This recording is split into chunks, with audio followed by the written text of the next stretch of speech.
sir. They'll be watching there. Okay. I think Tapan sir will join us, sir. Okay. Yes, sir. Very good afternoon to one and all. We are at the 7th session of this 2-day Science Academy's virtual lecture workshop on recent trends in microbiology and biotechnology. I welcome you all for this 7th session of this program, and I request Dr. N. Tajuddin, Professor Chair and Coordinator, School of Life Sciences, Bharadas University, to deliver the lecture of this session. Thank you. I will start now. Okay, sir. You enable my presentation. Sir, yes, sir.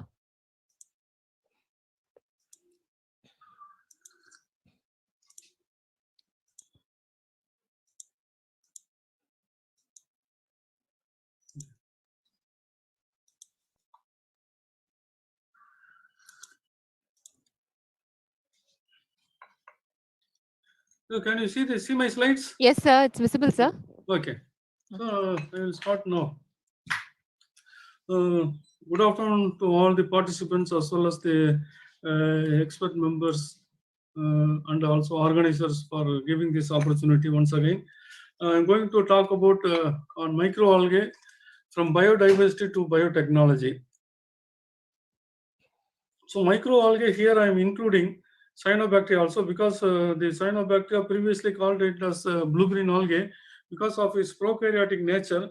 It comes under the bacterial system of classification. In addition to this, it has the cyanophilic pigments. That is a blue-green pigment that's called as a cyanobacteria. Now, whatever I am mentioning here as microalgae, it is again included cyanobacteria automatically. So cyanobacteria and microalgae are really the microscopic photosynthetic organism grow in aqueous environment and found in fresh water, salt water, or any kind of moisture is there. Definitely you can find the growth and existence. And it is also called as a cosmopolitan in distribution. So wherever sunlight and moisture is there, definitely you can find the growth of this microalgae and cyanobacteria. But it has a very enormous potential. So this is in future all the credentials, whatever we want, we just instruct the algae and get the product. So such kind of potentials are with microalgae and cyanobacteria. So coming to the biodiversity, cyanobacteria is a vast group of organism. It is a photosynthetic organism. Its potential is equivalent to the microalgae and microalgae as well as bacteria because it's not having any mitosis, meiosis, and sexual type of reproduction. Just like a bacterial fission, one cell becomes two, two becomes four, four becomes just like a explosive population increase is due to its reproductive nature. Many are diazotrophic, that is oxygen evolving photosynthesis and oxygen sensitive nitrogen fixation. That's why this organism having a specialized cells called heterosis, where there is no photosynthetic activity is there. Because of the absence of the oxygen, the nitrogenase enzyme is activated and it fixes the atmospheric nitrogen converted into nitrate, nitrite, and ammonia. And also, just like a bacteria, we can manipulate the media composition and condition, and we can get the desired products.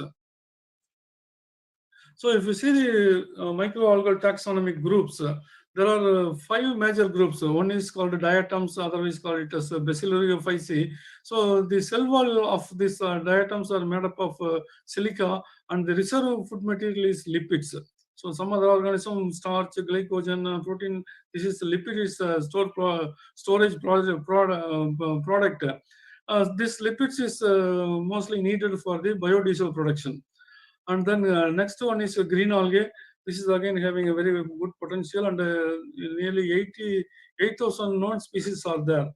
And there's a few of the green algae like chloral, zenidesmus, and so on, it utilized at the industrial level, but remaining species is now vastly unexploited. The other groups of algae called golden brown algae, that is chrysophytes, 1,000 known species are there. Primnictiophytes or hepatophytes, 500 known species are there, and eustigmatophytes. These are a group of microalgae available in our environment, but in the absence of the taxonomist, To identify these algae are vastly unexploited, unexplored.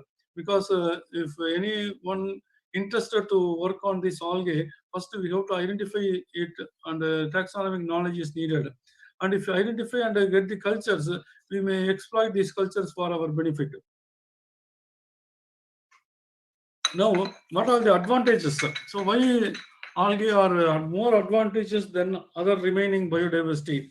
Even all the scientists from all over the world agreed that this microalgae is a only potential organism which fulfill our future needs because of the following advantages. One is just like a plant, it has a photosynthesis, oxygen evolving photosynthesis, so it utilizes the sunlight. Just like higher plants, it is a microscopic plants. The non-vascular plants, there is no vascular bundles, there is no branching, root, flowering, leaves, and so on. So, entire biomass, the organisms are unicellular, colonial, or filamentous, so that the entire biomass can be harvested and used. There is no wastage. For example, if you are selecting some even rice crop, you are using only the rice grains, remaining thing are waste. Whereas if you grow the algae, entire biomass can be harvested and utilized. And the most important point is induced to produce commercially valuable compounds such as proteins, carbohydrates, lipids, and pigments. Just manipulating the media composition and condition, we can definitely get. For example, if you want the heat shock protein, grow the algae and give some heat, definitely you are getting the heat shock protein. If you want a higher lipid production for biodiesel conversion, grow the algae, give any kind of stress to the culture medium or the culture condition, definitely the organism producing the higher quantity of the lipids. Likewise, if you want any specific antibiotics, go to the enzymology cycle, identify the particular substrate required for inducing the particular gene. So if you provide a substrate, definitely you are getting the desired product, desired antibiotics, and so on. And then simple cell division. This is another most important point. As I said, there is no mitosis, there is no meiosis, only amitotic division. So we call it explosive development. Explosive population is there. So that's why we call it as a sustained biomass production is possible only if you are using the microalgae and cyanobacteria for the biomass production. So this can be used in any kind of water. If the product is not meant for human consumption, we can use the wastewater, sewage water, effluent water for the biomass. Because, for example, if we are developing the biodiesel from the microalgae, we are using the sewage water as a nutrient source for the growth and development of the algae. And biomass production is very, very simple to very complex. Simple means we grow the algae in mud pots, buckets, tubs, and so on. There are several industrial development of mass cultivation systems are there. Every day we can harvest tons and tons of microalgae and cyanobacteria. So this is possible using the microalgae. And what are the applications? If you see this slide, the applications are very vast. For example, first one is the primary producers. So if you think, if you imagine, if there is no microalgae, there is no cyanobacteria, or there is no phytoplankton, there will not be any primary consumers. If primary consumers are not, there is no secondary consumers, there is no tertiary consumers. This tiny organism in its absence, you just imagine that all the water body is just like a watery desert. There is no flora, there will not be any fauna. So for this, it is respected as primary producers. If there is no primary producers, there is no microalgae, there will not be any fishes. There will not be any fishery population, and even there will not be any fishery ministry. You just imagine the tiny organisms reflect up to the ministerial level. So this is, in this way, it is a highly respectable organism as a primary producers. Then next, biofertilizers. No doubt, all the cyanobacteria is capable of nitrogen fixation, even though if it is a non-heterocystous cyanobacteria also, if it is a thick mat, the beneath the cells which are not exposed to the air, this organism is capable of fixing the atmospheric nitrogen and converted it to nitrate, and ammonia. So this is a simpler form of nitrogenous compound easily utilized by the agricultural crops. So the productivity will be higher. In addition to the nitrogen fixation, this organism liberating some growth promoting substances to the environment, and also this organism producing the mucilaginous matrix to the environment. So if it is a mucilaginous matrix, it imbibes the water and keep the water for a longer time. So soil moisture is maintained. If soil moisture is there, all the other beneficial bacteria and fungi activate and mineralize all the litters and other waste materials.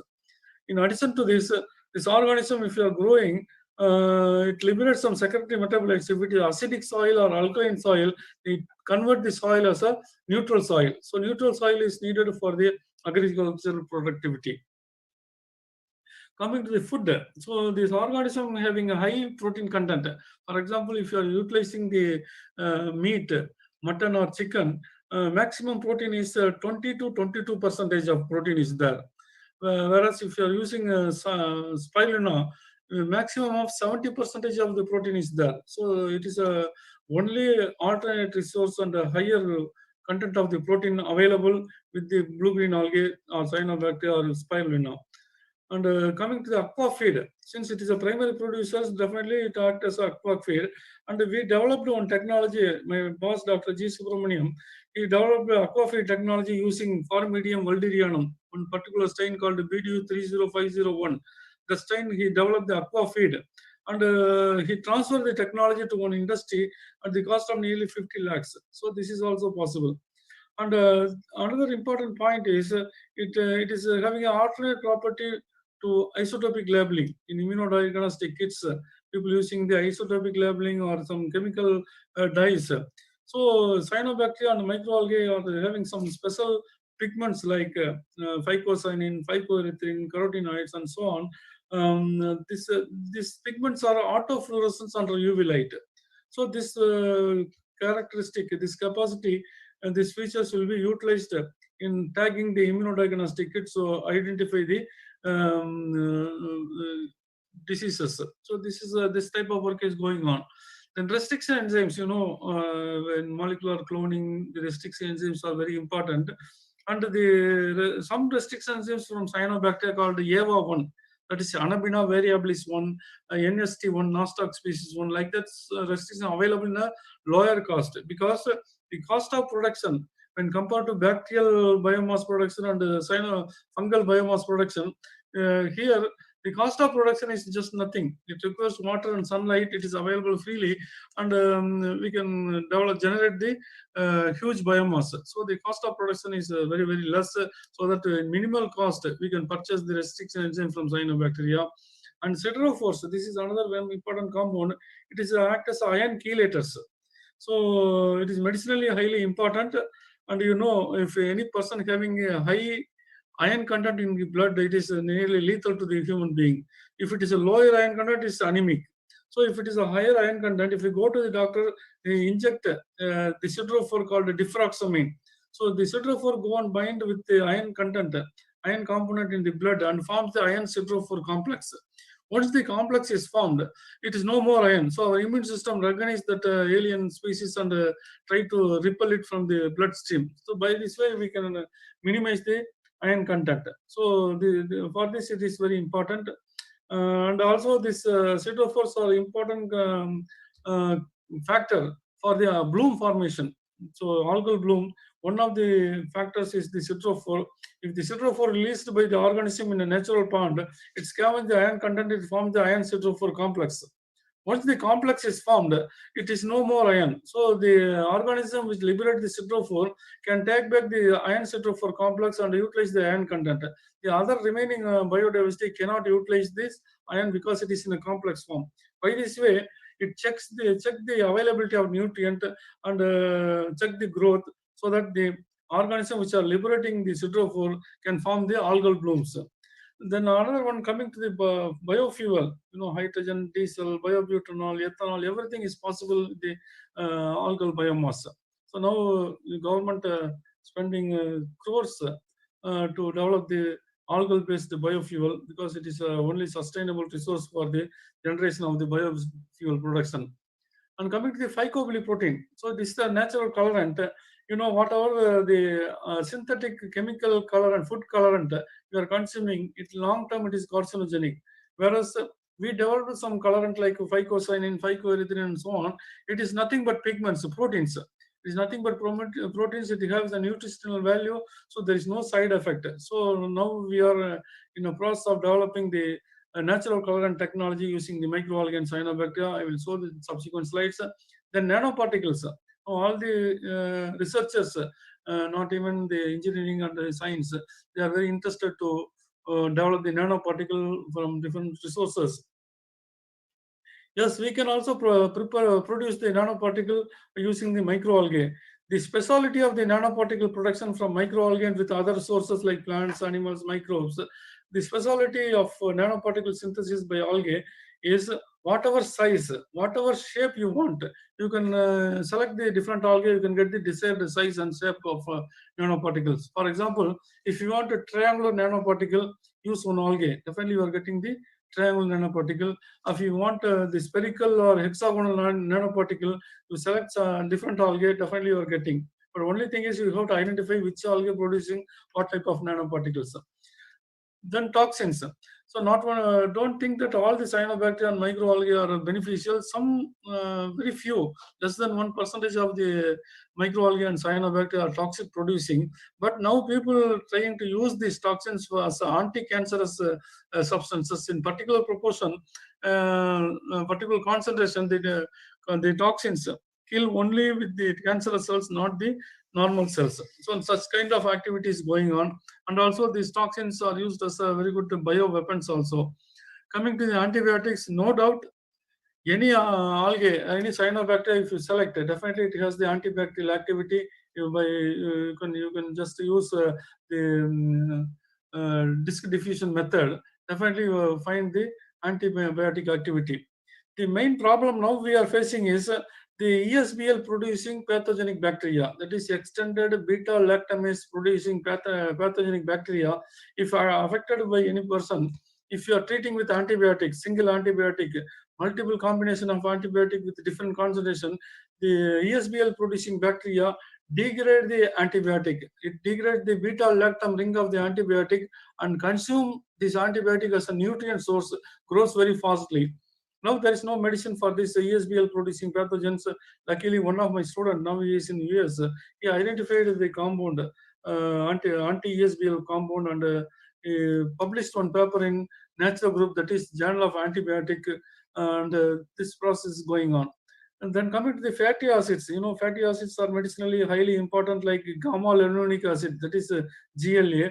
It has a very crucial function of expansion and repulsion of construction of the heart muscles.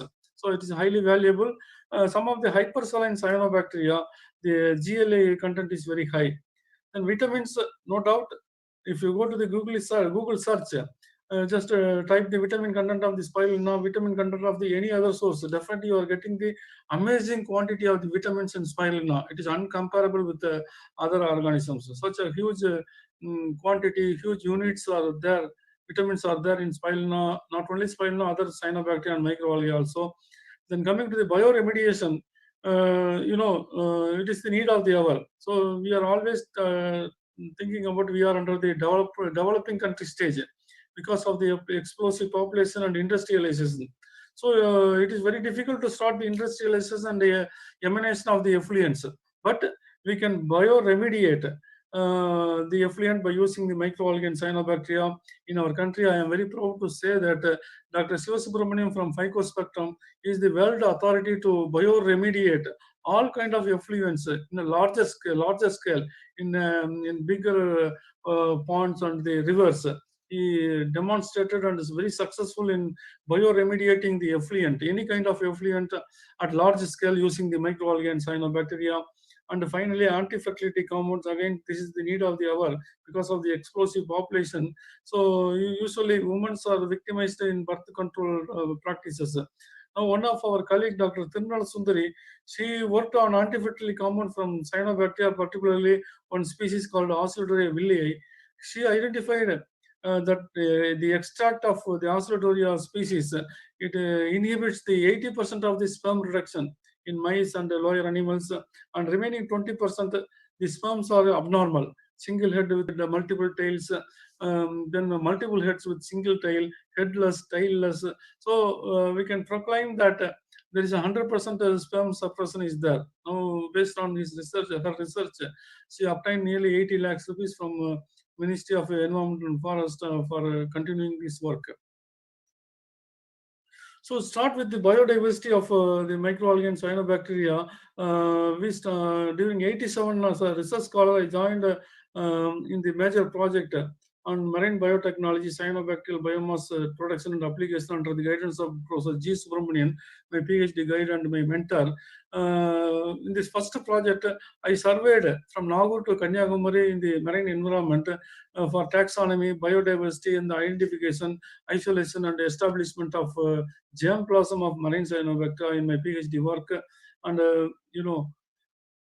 if you see this environment, the environment, marine environment is vastly different. So this different of environment is expressed in the biodiversity also. For example, in the sandy nature of the seashore of Madras and Nagapattinam area, then muddy nature of the seashore from Muthupete and Adirampatnam area. So these two seashores are not really conducive for cyanobacter and microalgal growth because of the absence of substratum like this. And this is the rocky seashore of Mandapam and Rameswaram, and the seashore is made up of the dead corals from Kurusala Islands. These two habitats are really very good for microalgae and cyanobacter growth, and particularly the Mandapam, Rameswaram, and Kurusala Island area, we call it as an algal paradise because whatever the flora, fauna, microbes you want, marine microbes you want, you definitely get it from this small area. So this is really the algal paradise we are considering. And this is another very potential environment called the hypersaline environment. You can see the salt pans where the salt crystals are there, and you can see the salt pan is unutilized for at least 1 week. You are getting this type of algal bloom. So here I like to mention that in drinking water there is no salinity. We call it as 0 ppt. Ppt means parts per thousand. In seawater it is 35 ppt of salinity. Whereas in this case of salt pans, there are more than 200 or more than 300 ppt of salinity is there. So in such salinity,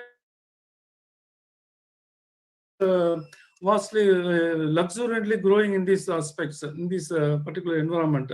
So this kind of cyanobacteria is very much useful in bioremediating almost all kind of effluents. So because it's well grown in the higher stress condition, so it survive and multiply and develop their biomass in any kind of effluent, so that the anaerobic atmosphere, because of the oxygen evolving photosynthesis, the anaerobic atmosphere in the effluent, that is high BOD, COD, it is eliminated with this oxygen evolving photosynthesis, and it increase the oxygen content, and also it detoxify all the toxic substances in the environment, in the effluent. So this is a very potential candidate for bioremediation. And as a result of our initial survey, now go to Kanyakumari, our germplasm is converted into National Facility for Marine Cyanobacteria Center, sponsored by Department of Biotechnology, Government of India. From this fund, we surveyed the South Indian coast from Goa to Cape Comorin to Bimnipatnam, and we covered Andaman Nicobar Islands and as well as Lakshadweep Islands and Gulf of Mannar Group Islands for the marine cyanobacterial survey. For developing the monograph of Indian cyanobacteria, we have to survey the remaining Indian coasts in the North Indian coastal regions. It is pending. So it is our biodiversity. So we so far reported 240 species of 60 genera belonging to 14 families of different cyanobacteria, and we established the germplasm. So the basic and fundamental requirement for initiating biotechnology is to first enumerate the cyanobacterial population, and then identify, isolate, and purify, develop the germplasm collections. From this germplasm, we do all kind of biotechnological aspects for the benefit of human being. And this is the germplasm collection of marine cyanobacteria of National Facility for Marine Cyanobacteria. It is a national center sponsored by Department of Biotechnology. We have now more than 800 strains of marine cyanobacteria we are having in the germplasm collections. And this is one paper. It is an invited article, Cyanobacterial biodiversity and the potential applications in biotechnology from current science. There are a large number of citations, more than 400 citations throughout the world. This paper is cited. And after 2006, I was transferred from National Facility for Marine Cyanobacteria to Department of Microbiology head, and I started the freshwater microalgae and cyanobacteria. So we surveyed the different ponds and puddles of the freshwater rivers, the freshwater habitats of Tamil Nadu. And you can see this is the thick algal bloom. It is in the stagnant pond. So this initiate that why not we induce the algal bloom in the artificial system. So we applied one project on the development of algal bloom in the ratio pond cultivation system. I got one major project of nearly 50 lakhs from DBT, and we successfully completed the project also. And this is how we are collecting the specimens as a plankton net. And thanks to DBT, we have a mobile taxonomy laboratory. We go to the places to collect the specimens, and the field itself we will work. And usually almost all the freshwater environments are polluted. So only the pollution tolerant cyanobacteria and microalgae are there. So if you want to identify or establish 100% biodiversity, we have to go to the unpolluted habitats, untapped resources, and we can get the all kind of different genera and species of cyanobacteria. For this, we use this mobile taxonomy laboratory, go to the remote places for collection and identification of microalgae and cyanobacteria. And wherever we go with my team, we sit into the microscope and take the micro photograph in the field itself, because from Trichy to any seashore, it takes nearly 4 hours. During this course of time, the zooplanktons or the protozoans are utilized or consumed the phytoplanktons. So we cannot say that we identify the 100% biodiversity. For this, we sit in the field itself and take the micro photograph and some subculturing, everything we will do in the field itself with my team. And these are some of the isolates of microalgae from the freshwater habitats. Now we are in our germplasm collection. This is the diatoms, the estuarine diatoms from one of my part-time student, Dr. Sudha. Now she is in NGP college. She identified this kind of diatoms in her specimens. And recently we purchased one confocal microscope. It is nearly 1.2 crores. So here you can see the Senidesmus in under different filter we used. This is the manipulated photograph, very beautiful photograph, just for visuality. I'm including this. These are all different colored Senidesmus species. And the Cyanobacterium Aphanocapsa species, unicellular Aphanocapsa under confocal microscopy. And then this is the beautiful Crococcus. Again, it is a Cyanobacterium. 4-celled or 2-celled Cyanobacterium Crococcus species under confocal microscopic view. And this is the Glyocapsa species. It's again under the confocal microscopic view. These all the cultures are available in our germplasm collections. And in addition to this, we have a collaboration with the Antarctic Research Center at Goa. We published one paper in Antarctic cyanobacteria. And this is how we developed the germplasm of freshwater microalgae and cyanobacteria in the Department of Microbiology, where I am presently working. And these are all basic aspects. So far I explained how we are isolated, purified, and developed the germplasm collections. Now I am going with the biotechnological applications. So biotechnology means first we are thinking on this spirulina. It is a blue-green algae or cyanobacterium. It is spirally twisted. In Tamil, people call it as surulpasi.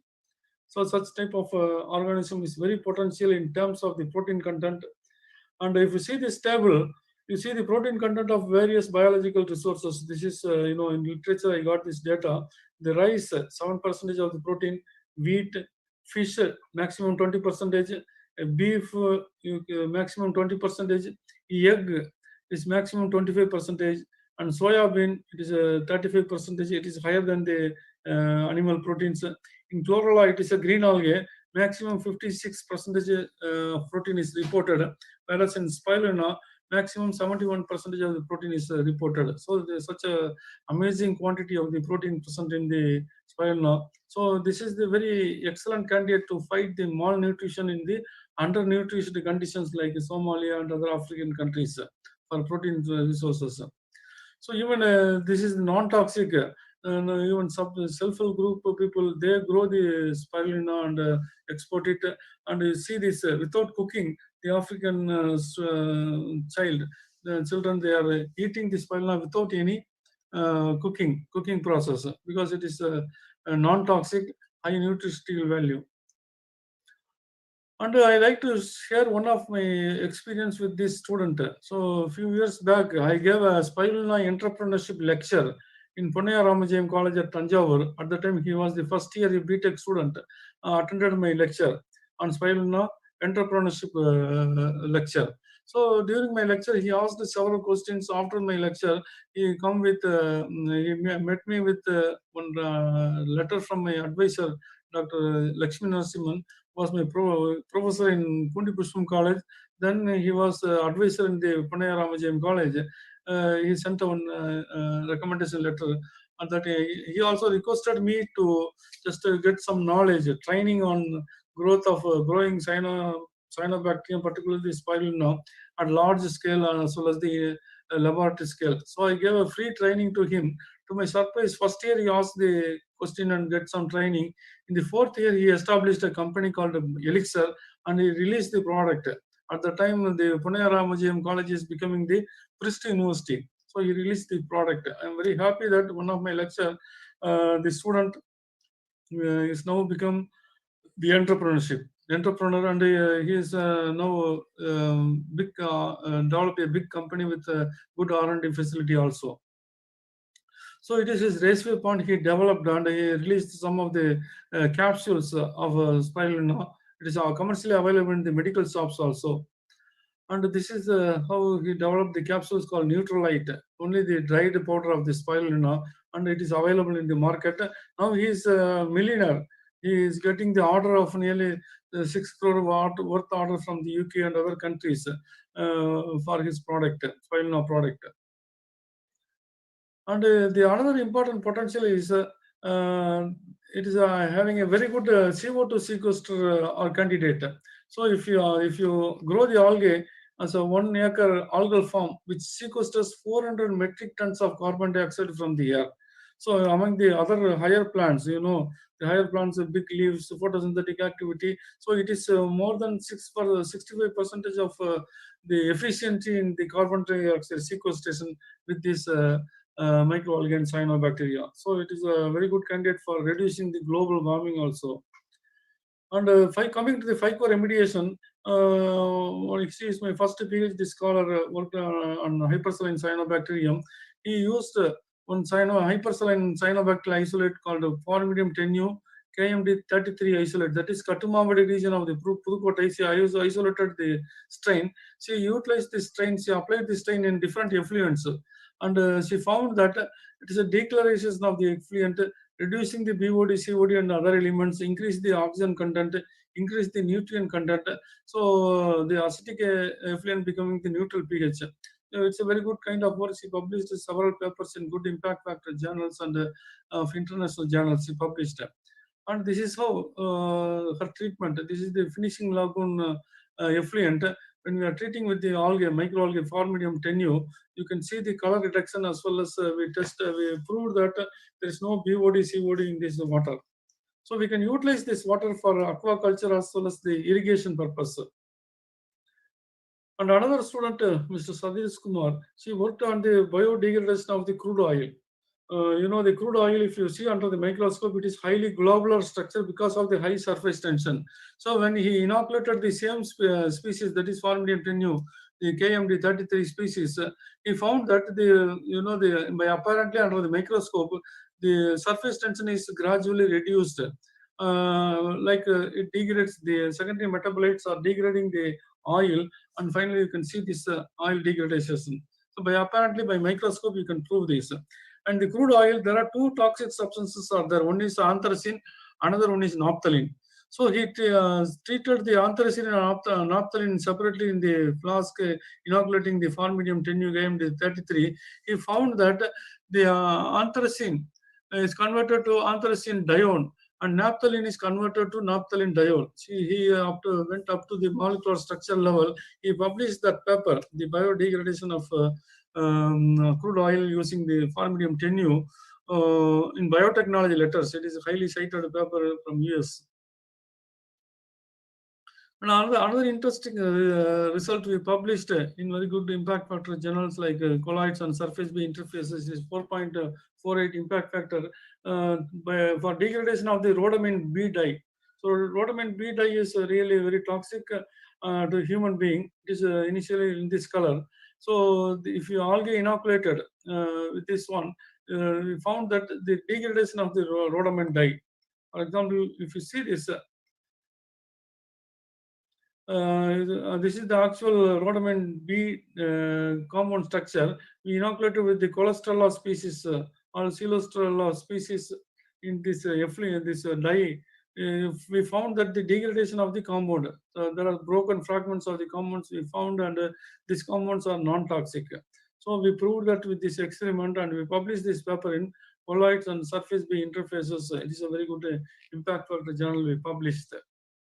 And we published several papers using the hypersaline cyanobacterium in biotechnology letters, then Journal of Environmental Sciences, then Bulletin of Environmental Contamination and Toxicology, and so on. All impact factor journals we published by utilizing the hypersaline cyanobacteria. And coming to the agriculture, I said that the organism liberating the growth promoting substances during the growth. So to prove this, we use the tissue culture technique.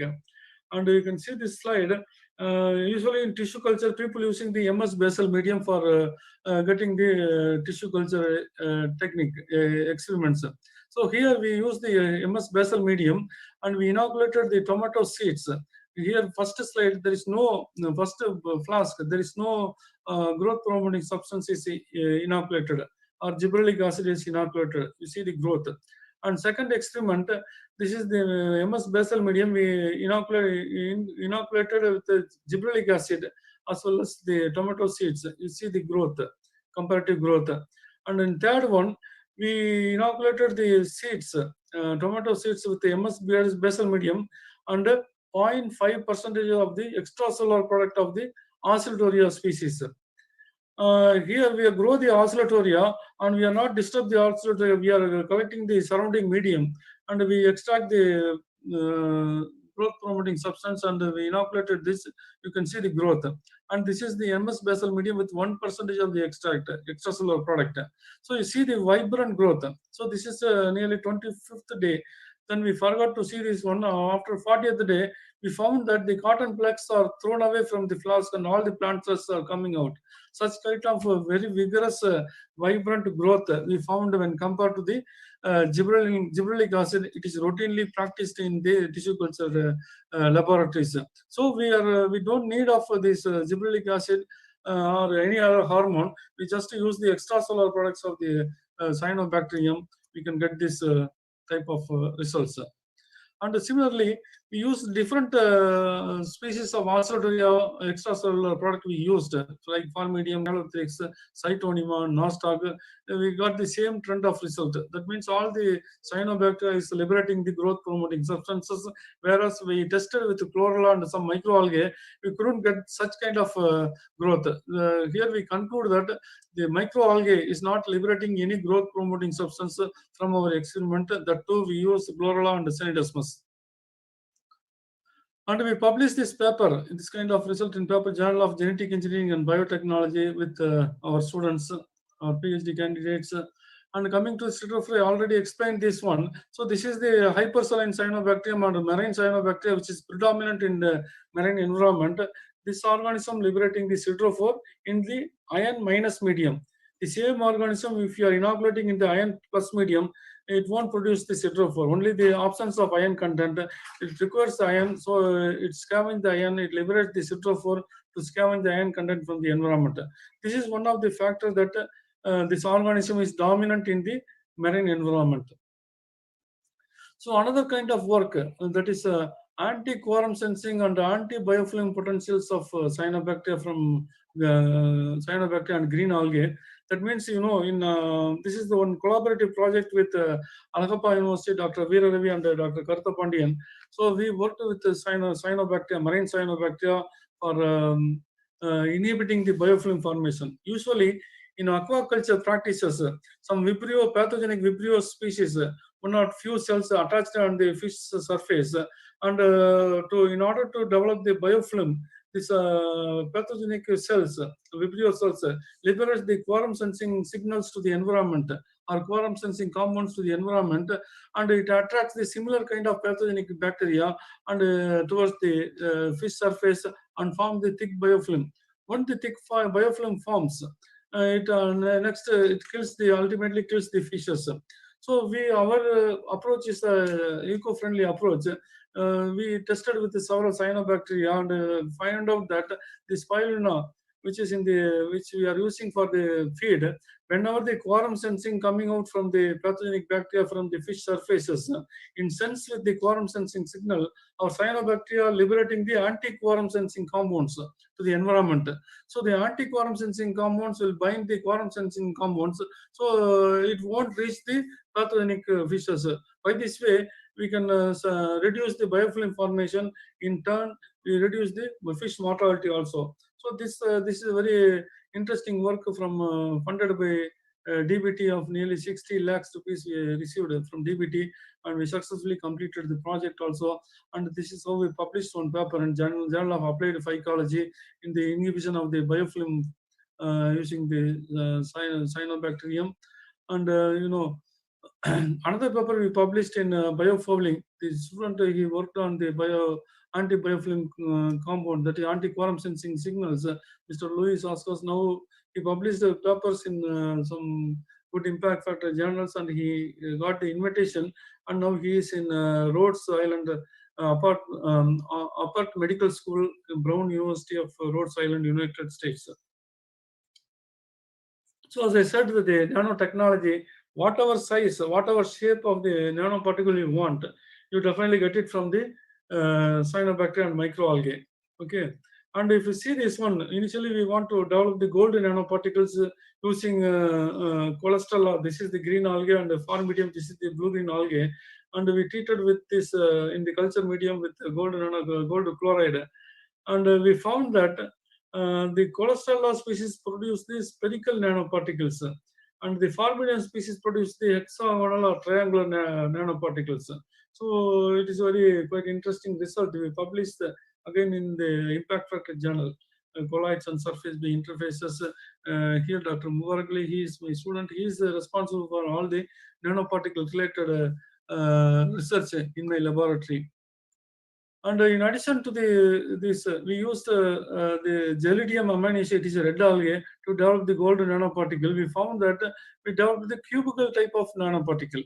So we published this paper in Microbial Pathogenesis, again impact factor journals. From this, we conclude that whatever size, whatever shape of nanoparticle you want, you select the different microalgae or suitable microalgae for the production of desired size and desired shape of the nanoparticles. And we published quite a number of papers in good impact factor journals in nanoparticle synthesis, like RSC advances, colloid surface B interfaces, microbial pathogenesis, even scientific reports. It is a natural group journal. Scientific report also we published the nanoparticle based research. So coming to the biofuel. So microalgae are efficient in biodiesel production. So because simple technology, we need only the microalgal oil, and that is called triglycerides, and a simple transesterification process.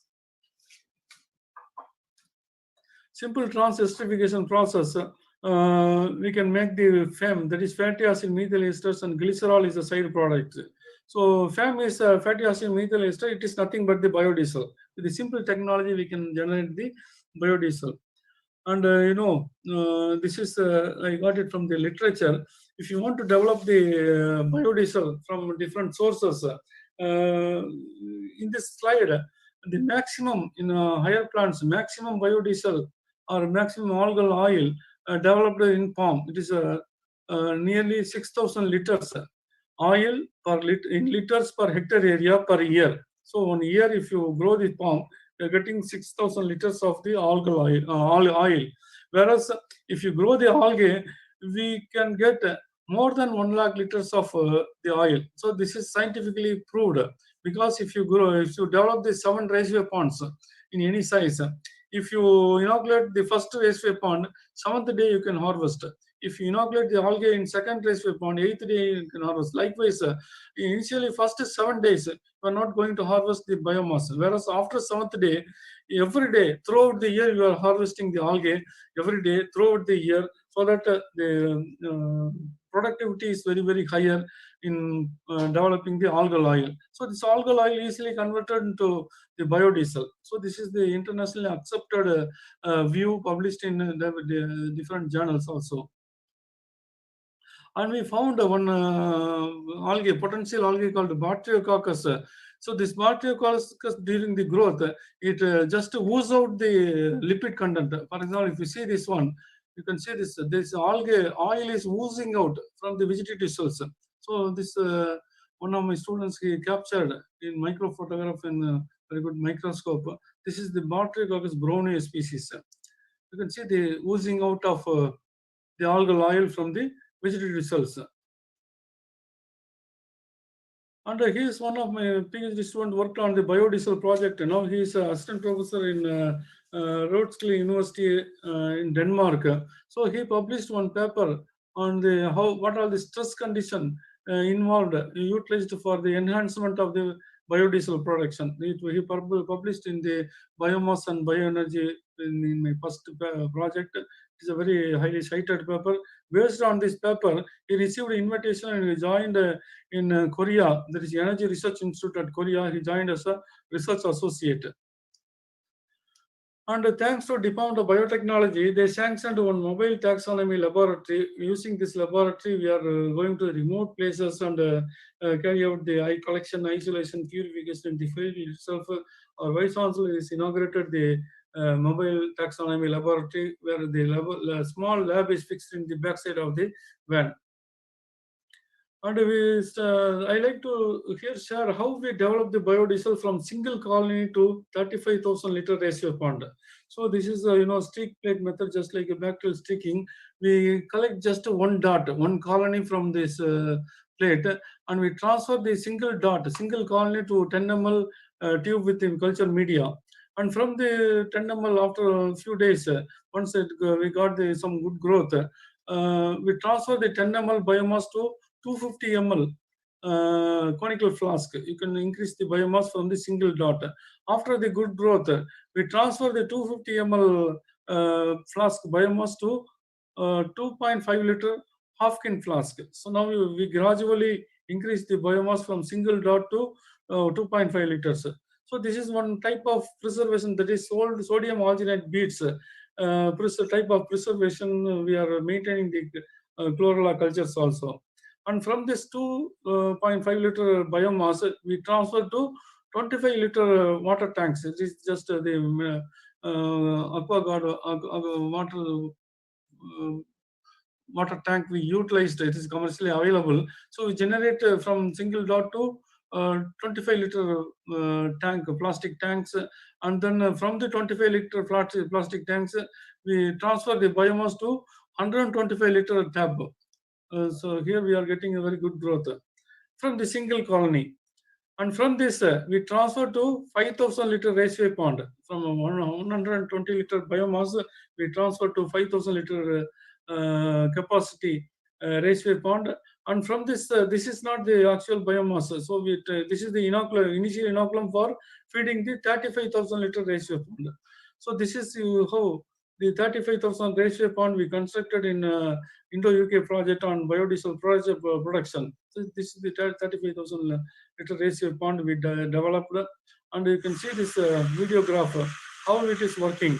So every day our students are monitoring the water loss, nutrient loss, and pH maintenance. Everything our students are every day monitoring. So once we inoculated we harvest the biomass and remaining also initial inoculum. So we need not add the algae as a new inoculum. So once we inoculated, so throughout the year, with the same inoculum we are using on the harvesting the biomass throughout the year. That's why the sustained biomass production is possible using the ratio pond system. So this is the mechanism, the structure of the plan of the ratio pond we developed, and you can see it in the Google map also. You can see the our ratio pond in the Google map. With this Google map, we published the paper, one paper. And so here in ratio pond, we every month we harvest the biomass. So it is not the standardized harvesting. So whenever our students are interested, they go and harvest, and every month they harvest some kilograms of microalgae, that is chlorella. So totally throughout the year, 104 kilos of microalgae throughout the year they isolated and harvested. And there is a calculation that if 1 gram of dry weight of the microalgae we harvested, it already utilized 1.83 gram of the carbon dioxide. In this mere conversion, we found that 191 kilogram of CO2 from the atmosphere is sequestered or utilized for the biomass production. And as I said, in my second project, we obtained a project on artificial induction of algal bloom in the ratio pond system. We surveyed several natural ratio ponds and identified the key factors for the blooming, and we mimicked the factor in the ratio pond. We found that, again, yes, we developed the algal bloom in the ratio pond system. And this is the thick algal bloom we established during May 2016. And this is August 2016. So in the first harvest, I showed this picture to my boss, my teacher, Dr. G. Subramanian. He said that I am appreciated that one, but I don't believe this result like that, he said. Then I asked why, sir. Then he said, to repeat it for at least 3 or 4 times. If you are getting the same kind of result, then only I accept. Then after May, again we developed another bloom in 2016, and January 2017 also we are developing the same kind of bloom. Then he agreed. So now this process of artificial induction of algal bloom is under process of the patent. And we are manually harvesting the algal biomass using the plankton net cloth, and we harvest this one. And then for biodiesel production, there must be 2 technologies we have to develop. One is the rapid biomass production of the algae, and once we are getting the optimal biomass, we have to give some stress to increase the lipid content. For this, we use different stresses like the salinity stress, pH stress, and nutrient deficiency. So many stress we applied, and we could get only the enhancement of 4 to 5% of the lipid. That's all. If it is 20% of the lipid originally in the algae, we can enhance 23 or 24 like that. Then we plan to install the pulse magnetic field in the ratio pond system. Initially, we use a 10-channel magnetic field. So installed and gave a minimal frequency of the magnetic field, and within a day the algae is tend to die. Then we remove all the 10 channels. We fix the 1-channel pulse magnetic field. So we got some interesting and results. For example, we use the pulse magnetic field of different concentrations, different frequencies, 500, 600, 700, 800, and so on. We found that 700 frequency is very optimal.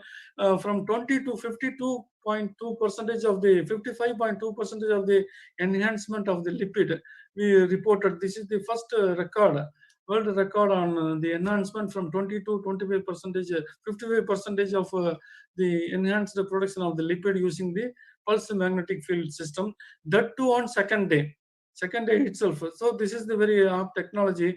Within 2 days we can harvest the biomass and extract the lipids. So now this paper is now accepted for publication in Chemosphere. This is impact factor is more than 4.5 and so on. And this is how we harvest the algal biomass using the plankton net. So if you are using the plankton net, you are getting the semi-solid nature. This is 50% water and 50% algae.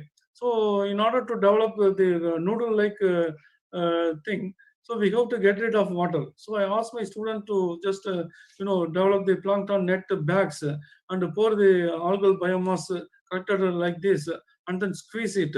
So after squeezing, we are getting the thick consistency, and we use this thick consistency and develop the noodle-like thing. And we found that it's a major problem to our students. So first day, very interestingly, they squeeze the biomass, and second day, the finger joints are nearly swelled and it is very pained. And second day, they can't do anything. So it is again the waste thing, and we have to use. If you want to develop a technology, we need two instruments. One is continuous centrifuge and instant dryer. So for this, we have to spend nearly 40 lakhs. And because it is only the biodiesel, so the product must be less than 50 rupees, then only per liter, then only it is a feasible technology. So we should not use the high costed instrument because the cost of production will be very higher. For this, we think very differently, and we developed another technology by spending just 1,600 rupees of cost. We developed another technology. This is the unique technology for harvesting and drying. So you can see the uniform thick and cubical dried flakes. So this is we published in patent also. Now we are waiting for the grant of the patent. So we booked the all the we answer all the queries. Now we are waiting for the grant of the patent. So I'm not going to explain this how it is happened because it is under the patent process. And this is the patent we name it as a frame moves out technique by using the cubical type of biomass. This is the first patent we developed. And after the flakes, we just manually powdered it, and from this powder we made a trans-esterification process and get the biodiesel.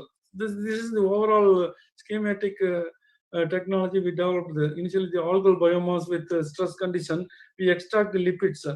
And the extracted lipids under the trans-esterification process, we can convert the fatty acid methyl esters, that is biodiesel, and remaining is the glycerol. And remaining after extracting the liquid, the remaining waste cellulosic biomass and the remaining waste product, we go for the fermentation. We have nearly 20-liter fermenter we purchased, and we inoculated the Clostridium acetybutylicum.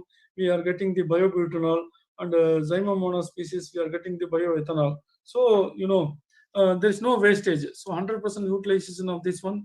Here in the biodiesel, glycerol is a side product. And we published this paper in Renewable Energy. It's nearly 4.3 impact factor journal we published. And here our former vice chancellor, he inaugurated one smart classroom by lightening the lamp. Lamp is a purposely closed lamp because it is filled with microalgal biodiesel. Then I said the ESBL producing bacteria, it is a major threat. So one of my students, Mr. Parvez Ahmed, he identified one Oscillatoria acuminata species and identified the compound called MGDC, palmitoyl compound. He went up to the molecular structure level using the sophisticated instrument and techniques. He published this work in Journal of Antibiotics. By seeing this paper, he received an invitation from the University of Texas Health Science Center, and now he is settled there as a research associate with nearly 3 lakhs fellowship per month he is getting now. And another candidate from Assam, she worked as a postdoctoral researcher. She worked on the biolubricant potentials of extracellular polysaccharides of cyanobacterium, the Gliothece species. It is recently published one in 3.42 Impact Factor Journal. And this is not my work. It is under in the literature. I found that the production of cost of monoclonal antibody in mammalian cell system, it requires $150 per gram. Whereas if you are using the algal system, we can send only 0.5 cents, $0.5 per gram. It is published by Mayfield et al. Now you know the potentials of utilizing this organism for monoclonal antibody production. And last one, coming to the cyanobacterial pigments, as I said, it has a very attractive autofluorescent pigment under the UV light. It's called phycocyanin, phycoerythrin. So this is the one national facility for marine cyanobacterial culture collection, the Formidium valdianum species. We isolated the phycocyanin pigment. You see the color. After this, one of my PhD candidate, Miss Dr. Rihana, she worked on the phycocyanin pigment production in her PhD work. She isolated some Oscillatoria gaitlurina species on phycocyanin pigment. So you see the variations in the color because each and every organism has its own composition. The pigment color shades is also varied, and we can mix in the ice cream also blue cream and just like rose milk. We just included the phycocyanin and consume it as a blue milk because it is non-toxic. It is highly nutraceutical value. And recently we identified one blue-green algae. This is actually blue-green algae, but it has the high phycoerythrin content. That is a red color pigment or purple color pigment is more. So we extracted this pigment also. And you can see this cake decoration. And here the phycocyanin is cyanobacterial, and the freshwater cyanobacterium, and the phycoerythrin. This is the purple color from another Formidium tenue. And we mix the phycocyanin and phycoerythrin in 1:1 proportion. We found that we got the lavender color. So now we got the idea of just like inkjet printer. In inkjet printer, there are 4 major colors are there. So whatever colored product we need, we can get it. We can get it printed. Likewise, even in the paint shop, if you're going for asking one particular shades of the color, they are proposedly mixing various colors. We are getting the design colors. Now we are looking for different colored cyanobacterium, at least dark colored one and yellow colored one. Yellow colored one we found in carotenoids.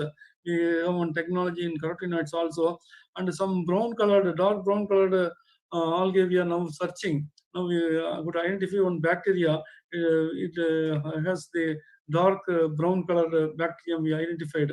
Now we are extracting the different color pigment by inkjet technology. We can proportionately mixing. We will get all kind of shades of the colors. So we want to totally eradicate or remove the synthetic utilization of the synthetic dyes in our food colorant because it is in long term it is very carcinogenic. And during my boss, Dr. G. Subramanian, he developed some technologies like phycocyanin pigment production, beta lactamase enzyme production, aquaculture feed production. This technology is already transferred to industry. And with collaboration with the virology department under the headship of Dr. S.P. Tyagarajan, we found that antiviral, that is anti-AIDS compounds are also present in the cyanobacterium by proving that it inhibits the reverse transcriptase activity. So it is a very potential organism we can extract, but it is in the half the way. In addition, we have nearly 4 patents, 2 Indian patents and 3 Indian patents and 2 US patents we made in our laboratory. And thanks to DBT, we received one major grant for the establishment of national repository for microalgae and cyanobacteria exclusively for freshwater. And this is the building we constructed. Half the building we constructed. This is the proposed national center. We are waiting for the grant, and we are going to start to complete this kind of structure for the national repository for microalgae and cyanobacteria. Dr. Sangeeta Kasturi, the advisor, joint director from DBT, she declared open the second national repository for microalgae and cyanobacteria in front of our Honorable Vice Chancellor and Professor Dr. N. Anand, and as well as the registrar of Bharat University. And this is the infrastructure we developed in the national repository for microalgae and cyanobacteria, that is the freshwater one. And we have excellent instrumentation facilities, microscope facilities, pilot scale facilities. And we have the websites also. In the NRMCF, you can find the identification of algae, microalgae and cyanobacterial identification, taxonomic keys, microphotographs, everything is available. Culture, how to prepare the culture media, composition, everything available in the website. And also we pasted the world's distinguished algologists and cyanobacteriologists photographs in our national center because they are future youngsters must know the contribution of these greatest personalities in cyanobacterial and algology research. And I thank my teacher, Dr. G. Subramaniam, who is affectionately called it as GS, my most respected, beloved, honorable teacher, friend, philosopher, and guide. Because of him, I developed knowledge on microbiology and cyanobacteria. I'm capable of delivering this kind of lecture to the audience of Science Academy's lecture workshop. And I like to show one four important slides. It is very relevant to our microalgae technology. When I entered the US for 1 year, so initially during the spring season, during the April, uh, I saw this tree. The tree is almost a purple color. Then I asked the guide, your overseas guide, Dr. Sandra Nairviki Bauer. She said this is not the flowers, these are the leaf buds. So it's very attractive purple color. So I took the photograph in the which is in the spring season. So next season is summer, and the same tree, because of the conducive environment, sunlight and temperature, you can see the greenish development. So again, this is the summer season. I sit under this tree and took the photograph. The next season is the fall season. The same tree, because of the temperature drop, and it is not conducive for any activity. So because of the stress, this senescence was there. Again, I sit under the tree. This is the evidence for the spring season. The next season is the winter season. Again, the same tree. I'm sitting under this, and you can see almost everything is immobilized. So all the microbes, higher plants, animals, everything is almost immobilized. So why I am showing these slides is, so we are really blessed to live in tropical countries in India. So if you want to develop the open tank cultivation, raceway pond, or any kind of open tank cultivation, we can do it throughout the year. Whereas in the countries like US and the Western countries, only summer season only we can develop this kind of biomass. Other seasons, it is not possible. It is like, the harsh temperature. That's why almost all the multinational companies are putting to our India for establishment of their industries. So that's why we are really blessed to live in these countries like India. And also, as I said, we are one among the 14 mega biodiversity countries of the world. We have a very excellent diversity of flora, fauna, microalgae, fungi, bacteria, and so on. And we need only the trained human resource for generating the potentials of these biodiversity various biodiversity. So with this, I really happy if some of the participants who are really interested on microalgae and cyanobacteria for their research career, and as I said, one student is become the entrepreneur. Anyone can develop the company using this, because the microalgae and cyanobacteria is a very potential organism, and compared to all the other bioresources, this is the very good candidate for getting all kind of product process and technologies from this organism. So with this brief remark, I thank each and every one of the participants for listening my talk, as well as the organizers, particularly the organizer Arif Nisha and the other head of the department, Dr. Bakir sir, and another person who were really involved in this particular workshop. I thank you one and all. If you have any doubts or clarifications, you may ask. Thank you, sir. Thank you so much, sir, for your wonderful deliberation. And there are certain questions participants have posted, sir. Okay, you Uh, can ask. yes, sir. Is there any side effect when we consume cyanobacteria? So it is not generalized answer. So if you are using this spirulina, particularly some of our organisms are toxins, some organisms are have different properties.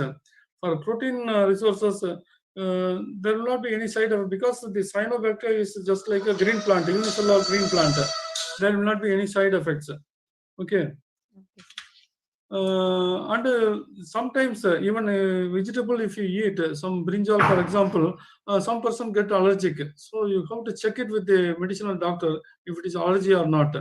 Okay, it is a green plant, microscopic green plant. It is equivalent to the higher plants also by potential. Yes, sir. Thank you, sir.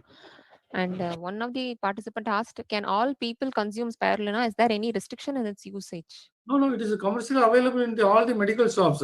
It is in World Health Organism is already designated as a safe food of the world. Okay, so anyone can utilize this one. There is no restriction. It is available in medical shops also, in capsules, tonics, powders, and so on. Okay, sir. And one another participant asked, is cyanobacteria resistant to pollutants? Yeah, that's why the particularly the hypersaline cyanobacteria I showed in some slides. Almost all the effluent, these organisms are very luxuriantly growing. It denature the pollute-toxic substances and increase the oxygen level also. So if you are using the freshwater cyanobacteria, it won't grow in the effluent environment. The temperature, the condition is very harsh. Whereas the hypersaline cyanobacteria are the ideal candidate. We can utilize the cyanobacteria to bioremediate all kind of pollutants, all kind of toxins, toxic effort, even in the agricultural land. It degrade the pesticides, insecticides also. Yes, sir. One of the participants asked, when we grow cyanobacteria in laboratory, we are facing so much of contamination problem. How can we overcome it? That means you not properly isolated the bacteria. Contamination where it comes. Once you make the cotton plug on this, definitely the other contaminant will not enter. So if originally in your inoculum, if it is contaminated, it means definitely it will be there. So you have to make the streak culture or a spread plate culture. You isolate the single colony and then you check it, because contamination from your inoculum, not from the outside, because we sterilize the medium and the inoculated in the sterile condition. We add the cotton plug also. There will not be any contamination enter through the cotton plug. So problem is in your inoculum. Okay, sir. Myself have one question, sir. Can we use the water that's been used for cultivation of the cyanobacteria for irrigation Yeah, after yes, its growth? yes. Uh, Yeah, this is the ultimate purpose of utilizing bioremediation of the effluent. Once it's bioremediated, it is highly enriched, because, as I yes. said, growth promoting substances are there in death and decay. It is nutrients also there, and also the mucilaginous substance. It also absorbs so many toxic substances also. So Yes. our ultimate aim is, after bioremediating the effluent, we must use it, the effluent water, to irrigation and Yes. also as the fish culture, aquaculture. So both we can use it, Okay, not sir. for drinking purpose. Okay, sir. I think there are no more questions, sir. They have posted. So thank you so much, sir, for your wonderful lecture, and thank you, sir, for your acceptance when we invite you to deliver the lecture, sir. Thank you so much, sir. Thank you, Undar. So now I close my talk. Yes, sir. Okay, thank you. Thank you, sir. Thank you so much. Dear participants, we'll have 15 minutes break and we'll join by 3:30 p.m. for the last session of this two-day science academics lecture workshop on recent trends in microbiology and biotechnology. So we all join at 3:30 p.m. sharply. Thank you.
biodiversity.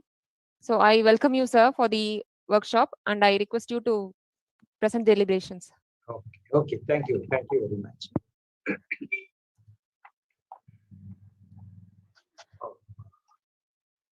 Dr. Ravi, please give permission to share the screen. Yes, sir. Yes, sir.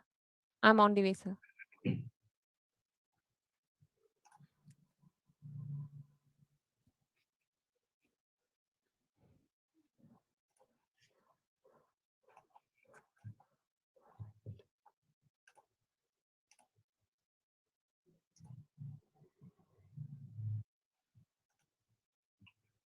Can start. Hello, good afternoon, everyone. And all of you can hear me and then see Yes, the sir. slide. It's Okay, audible, sir. yeah. Okay, the topic I'm going to cover in this lecture is soil biodiversity, the status and this present scenario. And all of us know what soil is. Soil, we are all familiar with soil. But soil means different things to different people. Okay. And what do we think of soil? For an agricultural scientist or a farmer, soil is a rich source in which plants grow. Okay. So for him, it is very, very important. Whereas for a person coming from big cities like Delhi, Mumbai, Chennai, Bangalore, if a person, a lady or a man walks in and then his plant or sari becomes dirty with soil, what do we know? We want to get rid of the soil. So that is how a city person looks at soil. So a civil engineer, how does it look? So when he is starting construction of a building, first he digs the soil to take the foundation and he throws away the soil. That soil is not needed by him because just for the foundation's sake, he has taken the soil. And similarly, for a biologist, it is a fascinating habitat teeming with life. It has not millions, billions of organisms. Okay. So it is very, very important for a biologist. Soil is formed by the weathering of rocks. So this slide shows the soil profile. We know that soil is formed by the weathering of rocks. It may take hundreds, sometimes thousands of years to form a good soil. And when we see this here, we can see that is the basic rock. That is a hard horizon, the parent rock. It has to undergo degradation. So partially weathered rock is the sea horizon. And the top A and B are the soil formed by the weathering of the rocks. The B horizon is at the lower depth and A horizon is the top soil. So usually A horizon of the soil which we see is 0 to 20 centimeters, which supports plant growth. And it indicates a very high level of organic matter, helping plants to grow. The one deeper below that is the B horizon soil, ranging from 20 centimeters to 100 centimeters. And deeper rooted plants also go to this particular B horizon and they draw the nutrients. So A and B horizons are the ones which are important for helping plant growth. And a fertile soil is vital for human survival. And it is estimated that 99% of the world's food come from the plants which grow in the soil. And the animals also feed on the plants, and thereby we get our food from plants as well as animals.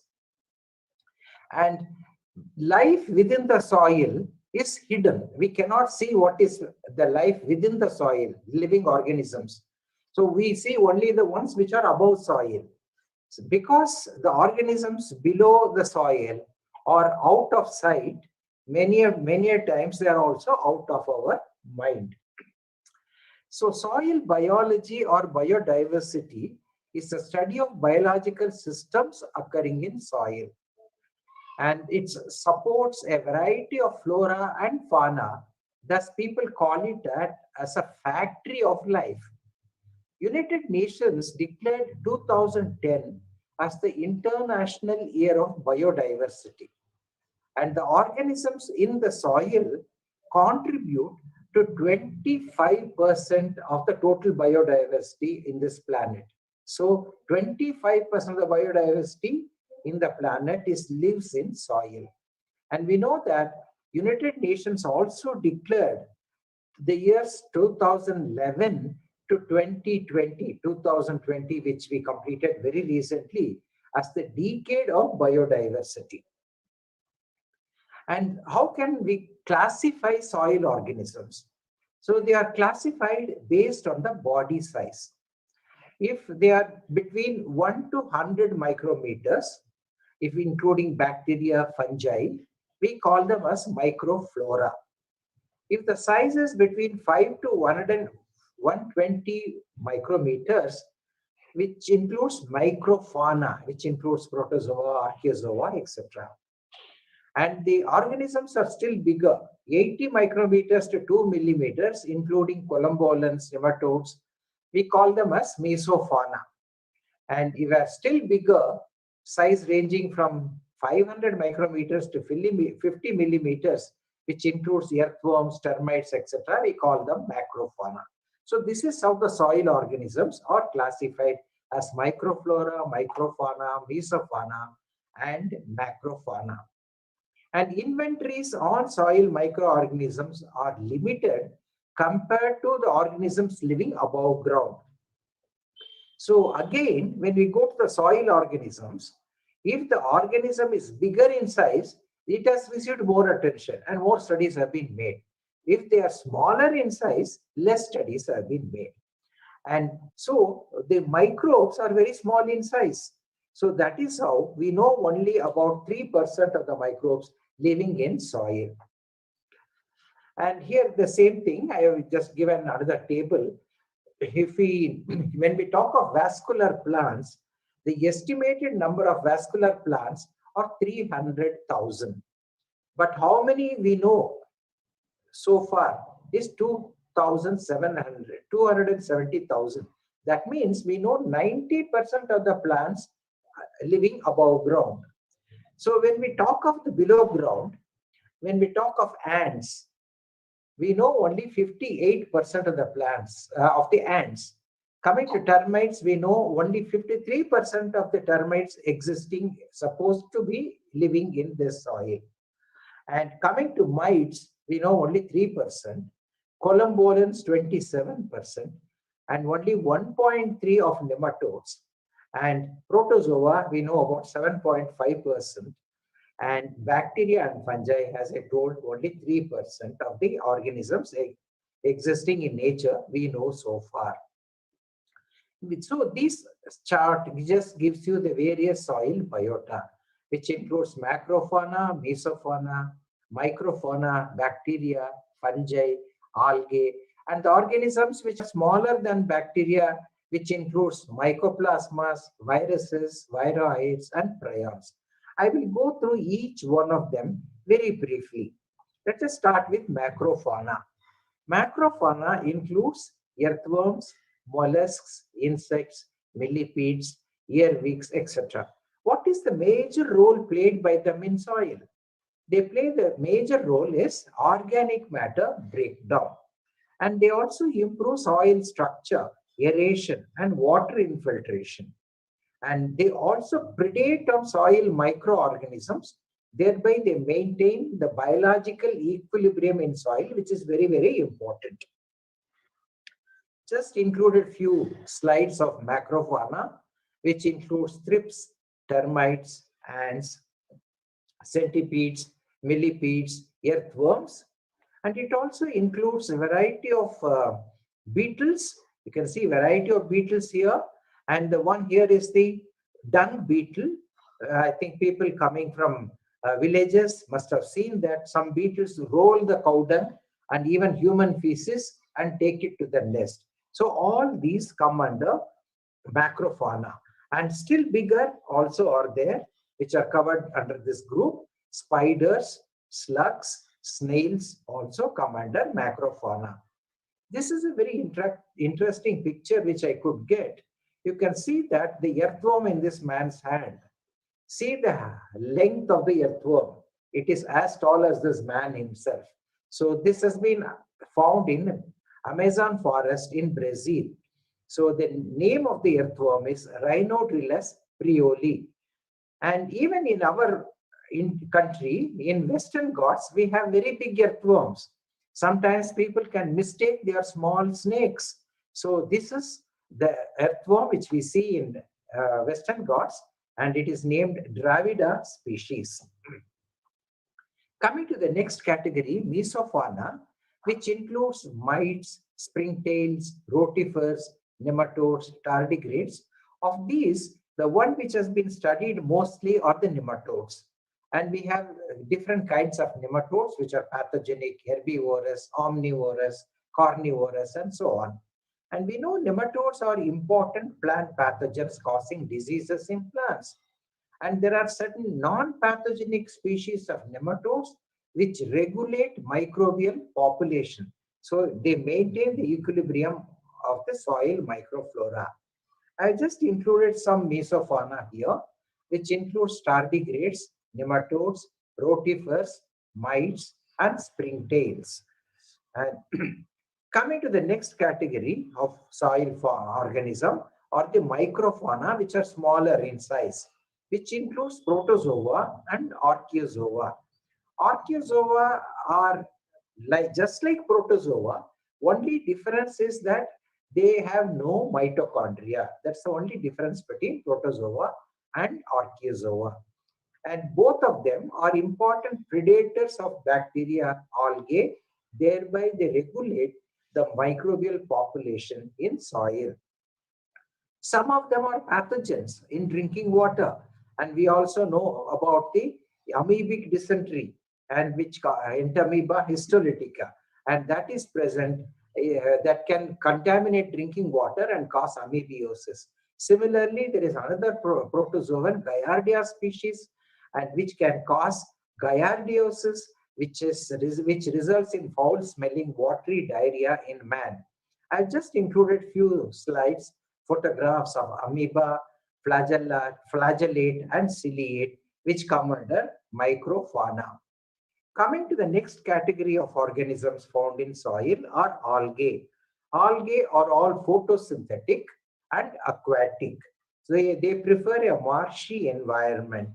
And what is the role they play is, they play a very important role in soil formation and soil aggregation by adding organic matter. Some of them fix atmospheric nitrogen. All of us are familiar with Nostoc and Abena, which fix atmospheric nitrogen. And they form symbiotic association with certain fungi, and this association is called lichens. And you can see them on the tree trunks or on the rocks, which play again very important role in weathering of rocks. The next group of organisms are fungi. It can be either microscopic, single cellular like yeast, or they can be big, which are visible to the naked eye like mushrooms and puffballs. So what is the role played by these fungi? They play a role in the decomposition of organic matter, soil aggregation, nutrient cycling, about various cycling which we have studied, phosphorus cycle, sulfur cycle, and so on. And they also play a very important role in the biocontrol of plant pathogens. And some of these fungi are edible. And we all go to the market and buy mushrooms and eat. So that is, some of them are edible. Some of them cause diseases in plant and animals. And we are very familiar with the diseases of plants and also animals. I'll just come to that little later. And after this slide, we know that yeasts, which are single cellular, play a very important role in fermentation and the bakery, bringing out bakery products, penicillium, ampfungus, ectomycorrhizal fungus, mushrooms, and nematode trapping fungi, which can trap nematodes and kill them. So these are all examples of fungi. And we know that many of these fungi cause plant diseases and also animal and human diseases. Coming to the next category, bacteria. Bacteria in any soil contains plenty of bacteria. And here the bacteria are present not only in soil, but in the regular soil, but also in extreme environments. Organisms which are present in extreme environments, like hot springs, for example, or very cold environment, they are called as archaea. And actinomycetes are also classified under bacteria now. Now they are called as actinobacteria. And these bacteria can be classified into two broad categories: autochthonous bacteria and zymogenous bacteria. Autochthonous bacteria are always present in the soil. They are the indigenous bacterial flora. So if you just go out from your college campus and then bring the soil now and look for the bacterial population and which are the diversity of bacteria present, and after about 6 months, if you go and take the sample, and the same bacteria will be present, that means they are the local indigenous bacteria. By mistake, one of the student adds lot of urea in one particular spot. What happens? The zymogenous bacteria, that is the urea decomposing organisms, develop in that particular spot. So when we isolate, we get these urea decomposing organisms. They are present only till urea is present. It is completely decomposed. After the urea is decomposed, they disappear. So they are referred to as zymogenous bacteria. And what is the role played by bacteria in soil? They are nutrient cycling. Again, we all know about the nitrogen cycle, phosphorus cycle, and so on. They play a very important role in organic matter decomposition, production of industrially important secondary metabolites like enzymes, antibiotics, vitamins, and so on. Some of them cause diseases of plants and animals. I just included some of the diseases of plants. So when you go to the market, I do not know how many of you help your mother in the kitchen, but when you cut the potato, sometimes you see a brown ring in the potato. That is caused by the bacterium Ralstonia solanacearum. Even when you buy chips from the shop, you can see the brown ring. Okay, so that is the pathogen Ralstonia solanacearum. And bacterial blight of pomegranate, which is caused by Xanthomonas axonopodis pathovar punicae, is very serious pathogen attacking pomegranate. Our export market of pomegranate is very much objected or obstructed because of this particular disease. When the pomegranates are sent to some country, they are sending it back because of this bacterium. So the export market is very much affected by this particular pathogen. Some of these bacteria also cause animal diseases. Very common is anthrax in cattle, leptospirosis, and these are the animal diseases.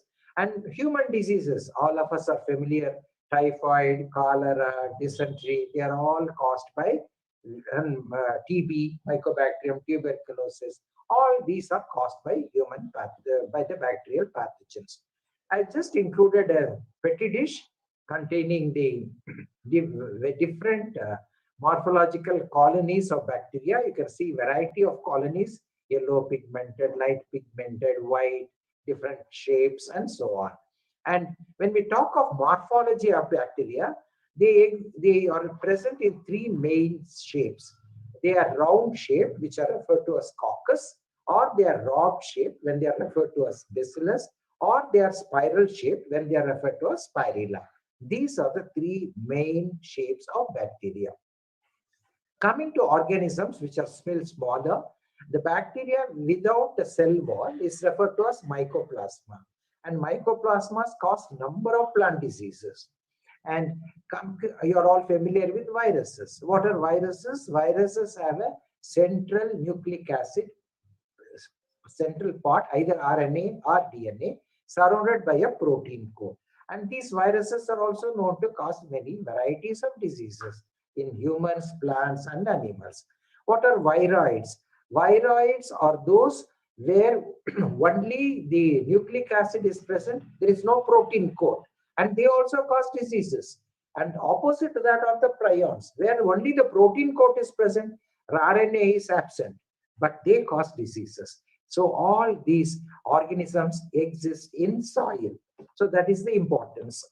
And this I have already covered. Coming to population dynamics or population pyramid of soil organisms, as I say that if the organism is big in size, their number is less. If the organism is smaller in size, then the number is more. But studies that have been done so far has revealed two important correlations. What are they? There is no correlation between population density and importance to biological activity in soil. Okay, you got the point. There is no correlation between population density and importance to biological activity in a soil. In a particular volume of soil, let us say there are only 2 earthworms, but it has got billions of protozoa. So the number of protozoa is more, but when we talk of biological activity, the 2 earthworms are more beneficial compared to billions of protozoa. That is what we mean by no correlation between the population density and importance to biological activity. And again, there is no correlation between the size of the organism and the biomass they contribute to the soil. Okay. And here you can see the size of microbes are very small, bacteria and fungi, but they contribute 80% of the soil biomass. The macrofauna are much bigger, like which includes spotworms, earthworms, but they contribute only 14%. Microfauna and mesofauna contribute only to 2%. So smaller the size, but there is no relationship to the extent they contribute to the biomass that is present in soil. It's very easy to find out the biomass. There is a very simple method called chloroform method, by which we can determine the quantity of the biomass present in soil. And coming to the essential ecosystem services provided by soil biota. Here we can see what are the various services these soil organisms give to you and me, the mankind. Okay, the decomposition of organic matter. We know that the Nobel laureate Selman Waksman, what he said, if there would be no microbes or which can decompose organic matter, that is the dead animals, plants, etc., there will be no place for man to live. What he said is true. If all these animals and plants do not decompose, there won't be any place for us to live. Another important ecosystem service is regulation of plant nutrients and uptake. Then other one is suppression of pests and diseases. Okay, and so the biological control of pests and plant diseases. And nutrient uptake, the previous one, all of you are aware about the nitrogen fixation, phosphorus mobilization, and so on. And another important ecosystem, they contribute to the soil structure and regulation of the hydrological processes taking place in soil. So soil structure is very, very important, and the microbes and the soil fauna and flora contribute to this. And they also help in the carbon sequestration, which is another important topic given a lot of importance nowadays by funding agencies. Carbon sequestration, the soil fauna and flora contribute a great extent, to the extent of they can fix atmospheric carbon in soil. Detoxification. We add so much of pesticides to the soil, fungicides, insecticides, herbicides. Some of them are very, very slow decomposers, degraders. So here again, the organisms, soil microbes play a very important role in degrading these toxic compounds, and which are commonly referred as xenobiotics. And plant growth control. Many of them help in the plant growth. As we have said that mycorrhiza plays a very important role. Similarly, the nitrogen fixing organisms and so on. Then some of them play an important role in the pollination of horticultural crops. So there are some insects, for example, Piponopsis pruinosa. This is insect which plays a very important role in the pollination of horticultural crops. So these are all the various ecosystem services provided by soil biota. The same thing has been given in the form of a picture here. So what are the various ecosystem services? They play a very important role in plant growth, production, soil structure maintenance, nutrient cycling, biological population regulation, carbon cycling, decomposition of organic matter, water supply, climate regulation, and habitat support, and cultural value, and the biotechnology. When we say biotechnology, the biotechnologies come to soil for isolating organisms which can produce newer antibiotics, newer enzymes, vitamins, and so on. All these organisms come from soil. So the Millennium Ecosystem Assessment, which is the global organization which gives this assessment, makes this assessment, defines ecosystem services or the benefits people obtain from the ecosystem.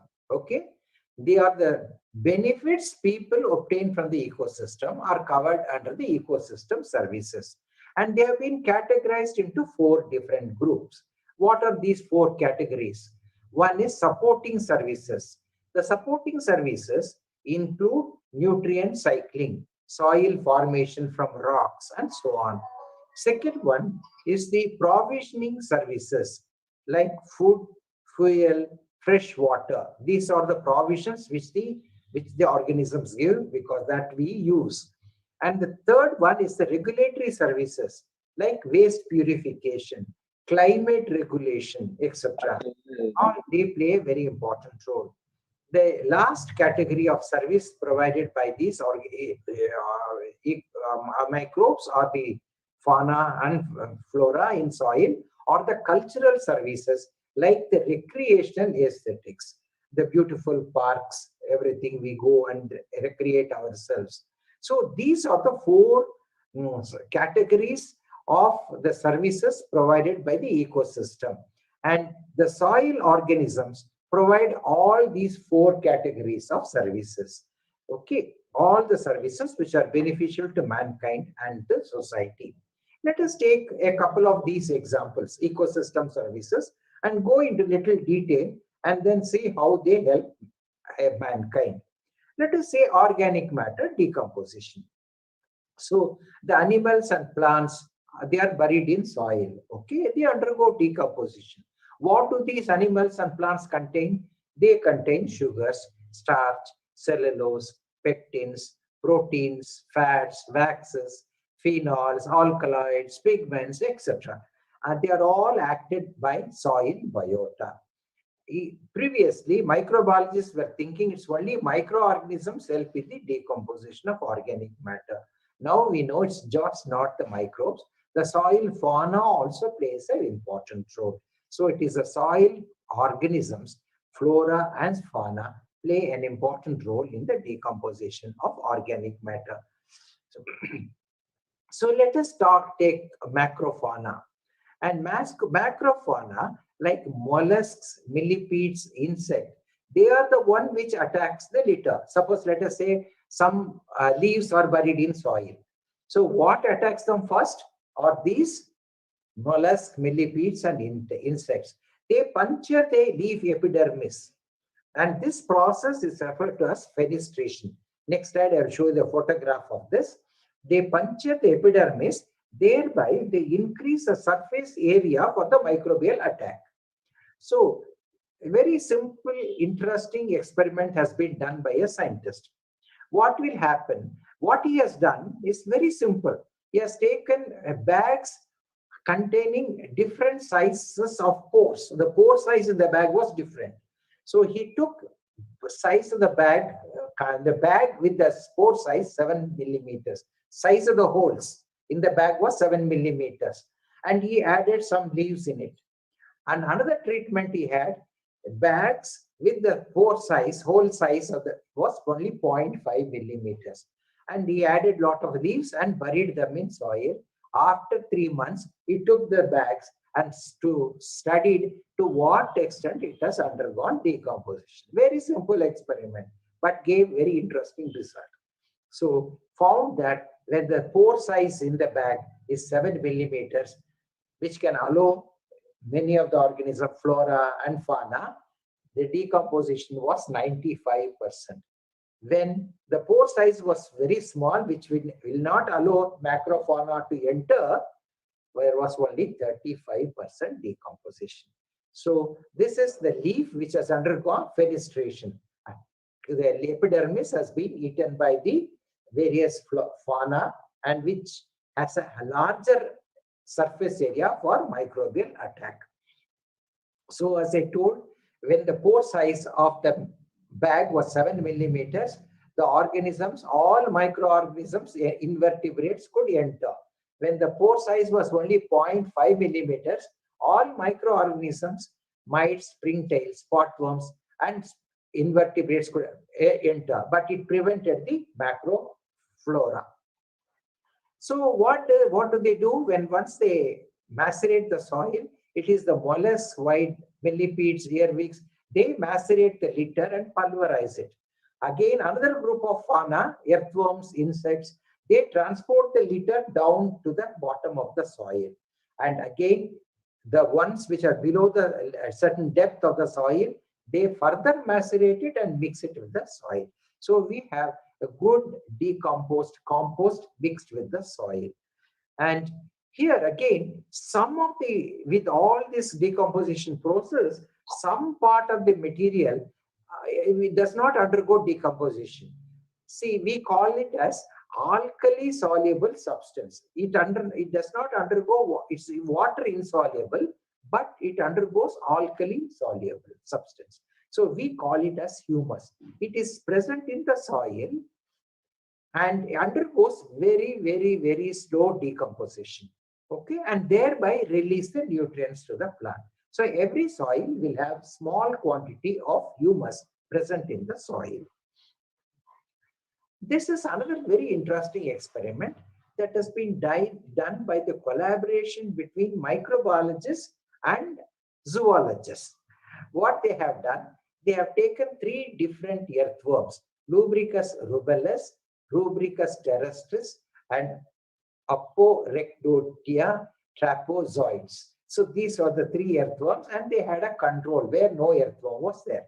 And they, at the top of the soil, they smeared a thick layer of the bacterium, the plant growth promoting rhizobacterium, Pseudomonas fluorescens, okay, on the top and of the soil. And then they allowed these 3 earthworms in the 3 treatments and the control without allowing earthworms. And then they studied to what depth this bacterium is taken down. So in the control soil, it went up to 10 centimeters. That is because of the irrigation, watering. And of these 3 earthworms, you can see here this particular Lumbricus rubellus took it to 20 centimeters depth. But here, these 2 earthworms took it to 40 centimeters depth. But again, if you see these 2, this particular earthworm has the population of the PGPR is more. Suppose they would have gone up to 60 centimeters, this would have taken it up to 60 centimeters. So from this, what is concluded is that the earthworms play a very important role in taking the PGPR down into the soil layer, thereby helping the deep-rooted plants the benefits of the plant growth promoting rhizobacterium. So very interesting but simple experiment. Coming to another essential service provided by the soil organism is the symbiotic nitrogen fixation. We know that nitrogen is a major plant nutrient, very important for crop production, is present plenty in the atmosphere. Some bacteria fix atmospheric nitrogen, but plants cannot directly take this nitrogen from the atmosphere. But bacteria living in soil can fix this nitrogen and make it available for plant growth. So there are certain symbiotic nitrogen fixing organisms. All of you are familiar with legumes, and legumes have root nodules. And what is sitting inside the root nodule is this nitrogen fixing bacterium, rhizobium. Okay. So these rhizobia which are present in the root nodules fix atmospheric nitrogen and make it available for leguminous growth. And we also have certain bacteria which form nodules not only in the root but also in the stem. So this is stem nodulating bacteria. An example is Azorhizobium colinodens. And I know in Tamil Nadu, there were a lot of paddy is grown and the farmers raise a green manure plant and then incorporate into the soil before transplanting paddy seedlings. So that is Susbania rostrata. And this particular legume forms root as well as stem nodules. That is why the farmers grow this green manure plant and then puddle it into the soil before transplanting seedlings of rice. And similarly, Casuarina trees also form nodules, but it is not rhizobium, but it is by an actinobacterium called Frankia, an actinomycete. And the size of these nodules are quite big as a table tennis ball, and they fix atmospheric nitrogen. And that is the reason why they grow. Casuarina grows in sandy soils and in the seashores and by the side of rivers and so on. And nearly 50% of the nitrogen fertilizer can be saved through inoculation with the symbiotic nitrogen fixing bacterium. I've just included the root system of a legume, and you can see these nodules in the roots, which are pink in color. More the pink in color, we presume that it's a better nitrogen fixer because of the leg hemoglobin concentration, which is more. More the leg hemoglobin, more it is presumed that it's a better nitrogen fixer. This is the slide which shows the stem nodule bacterium. And so you can see that stem of Susbania rostrata having these nodules caused by Azorhizobium colinodens.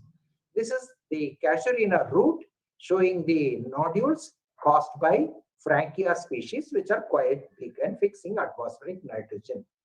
And we can screen and then select the best rhizobium for inoculating a leguminous plant. So we can isolate the organism, screen it through laboratory tests, and we have certain laboratory tests, and then we can go to the microplot study, and then finally go to the field and then select the best rhizobium for inoculating a particular legume. You can see the difference between uninoculated and the inoculated legume.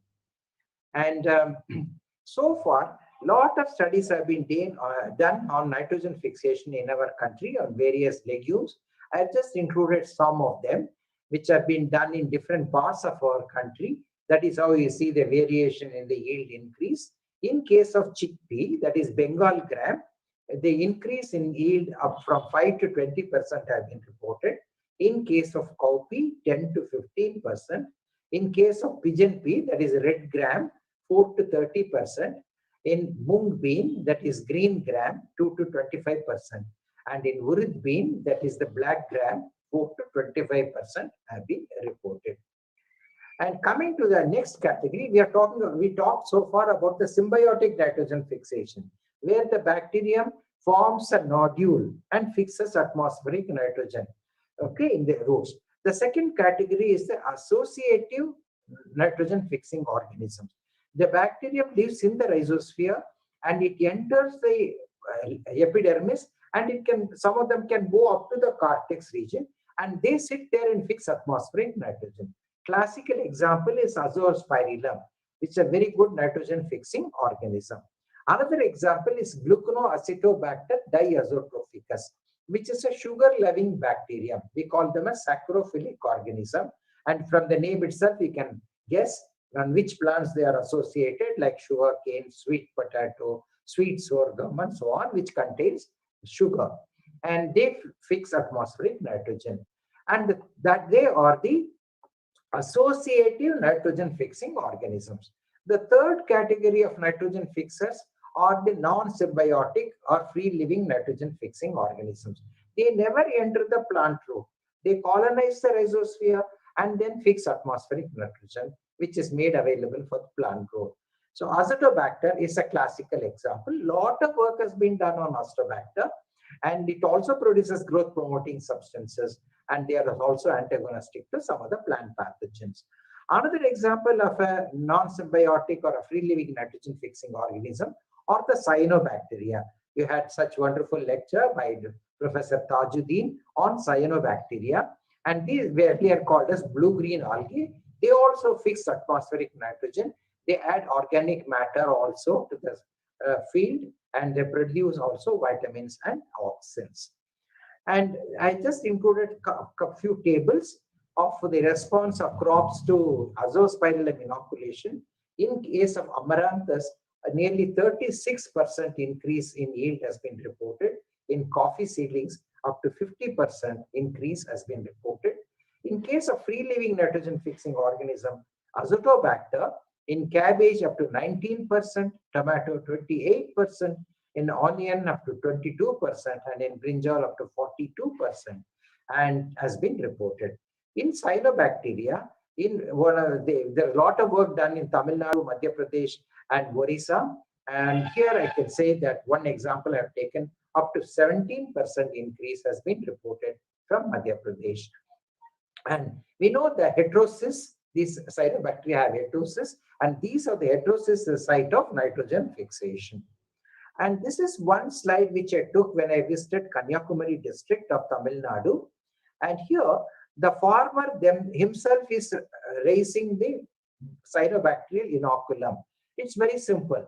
You make a trench, put a plastic sheet, and then add some soil and water and inoculate with the cyanobacterium. In about 3 weeks' time, it covers the entire area, and this can be added extra, which can be collected and can be introduced in the paddy field at the time of transplanting rice pod.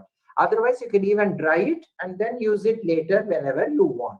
So this is a very good, simple technology where the farmer himself can raise the cyanobacterial inoculum for introducing the paddy fields. Now, talking of the nitrogen cycle, after talking all this about nitrogen fixing bacteria, we know that nitrogen is present in the atmosphere, and which is the nitrogen fixation takes place by the nitrogen fixing bacterium, and they fix the nitrogen in the form of ammonical form of nitrogen, and most of the plants prefer nitrate form of nitrogen. So this ammonical form is again converted to nitrite by Nitrosomonas, which is again converted to nitrate by Nitrobacter, and this nitrate is taken by the plant roots. This is the nitrogen cycle. And there are some bacteria present in soil which are referred to as denitrifying bacteria, and these denitric bacteria act on nitrates and release the nitrogen back into the atmosphere. This is the type of nitrogen cycle we have. Coming to phosphorus, another important plant nutrient. Tropical soils, as I told in the morning, tropical soils are deficient in phosphorus, and in addition to being deficient, they are also phosphorus P-fixing. Up to 75 to 80% of them converted to unavailable form. But there are certain bacteria and fungi which can act on this phosphorus, unavailable form of phosphorus, through the production of organic acids, and then convert them and release the H2PO4 ions which the plant roots can take. So examples of these organisms are Bacillus polymyxa, Pseudomonas striata, Aspergillus avamori, Penicillium digitatum. And lot of work has been done by adding rock phosphate, which is a very slowly available phosphorus content, and mixing it with phosphate solubilizing organisms. Again, it could give the same amount of plant growth as that of adding a phosphatic fertilizer. Again, lot of studies have been done much in the earlier years, adding rock phosphate with phosphate solubilizing organisms, and then comparing it with the application of soluble phosphatic fertilizer. And this is how we test the phosphate solubilizing ability in the laboratory using in Petri plates. We can introduce the tricalcium phosphate and then measure the zone of solubilization.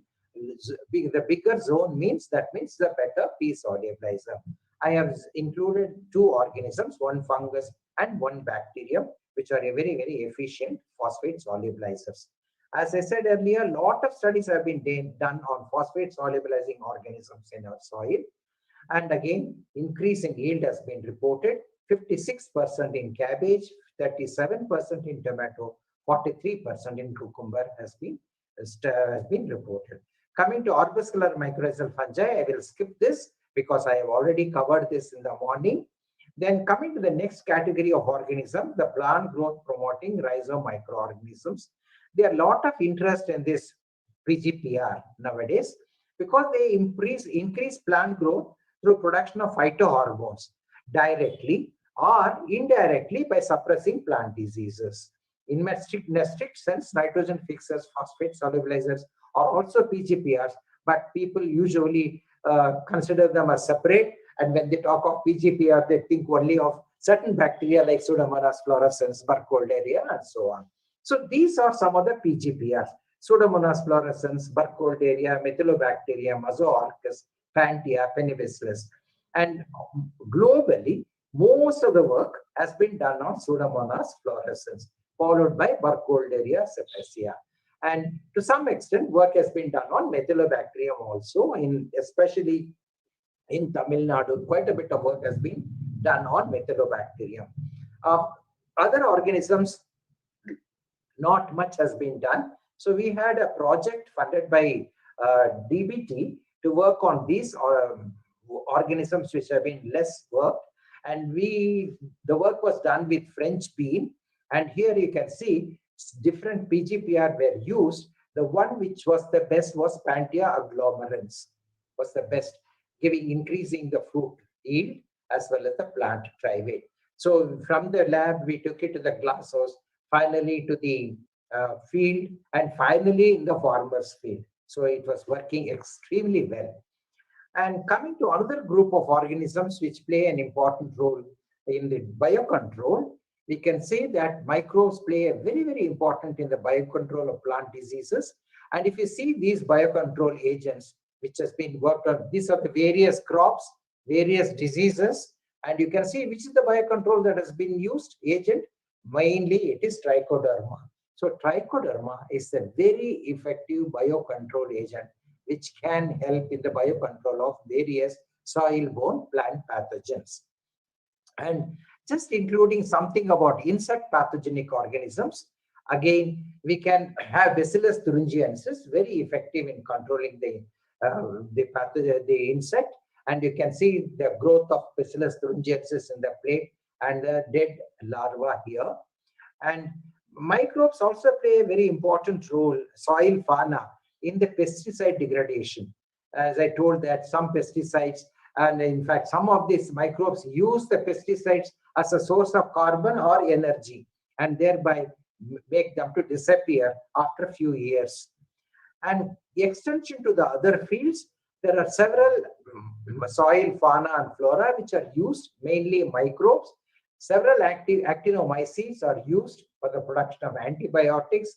We know streptomycin is used, a variety of penicillin is used, and the vitamins, vitamin B12, thiamine, and here the cytokinin, gibberellic acid is also produced by Gibberella physicora, and proteolytic enzymes are produced by Mortierella.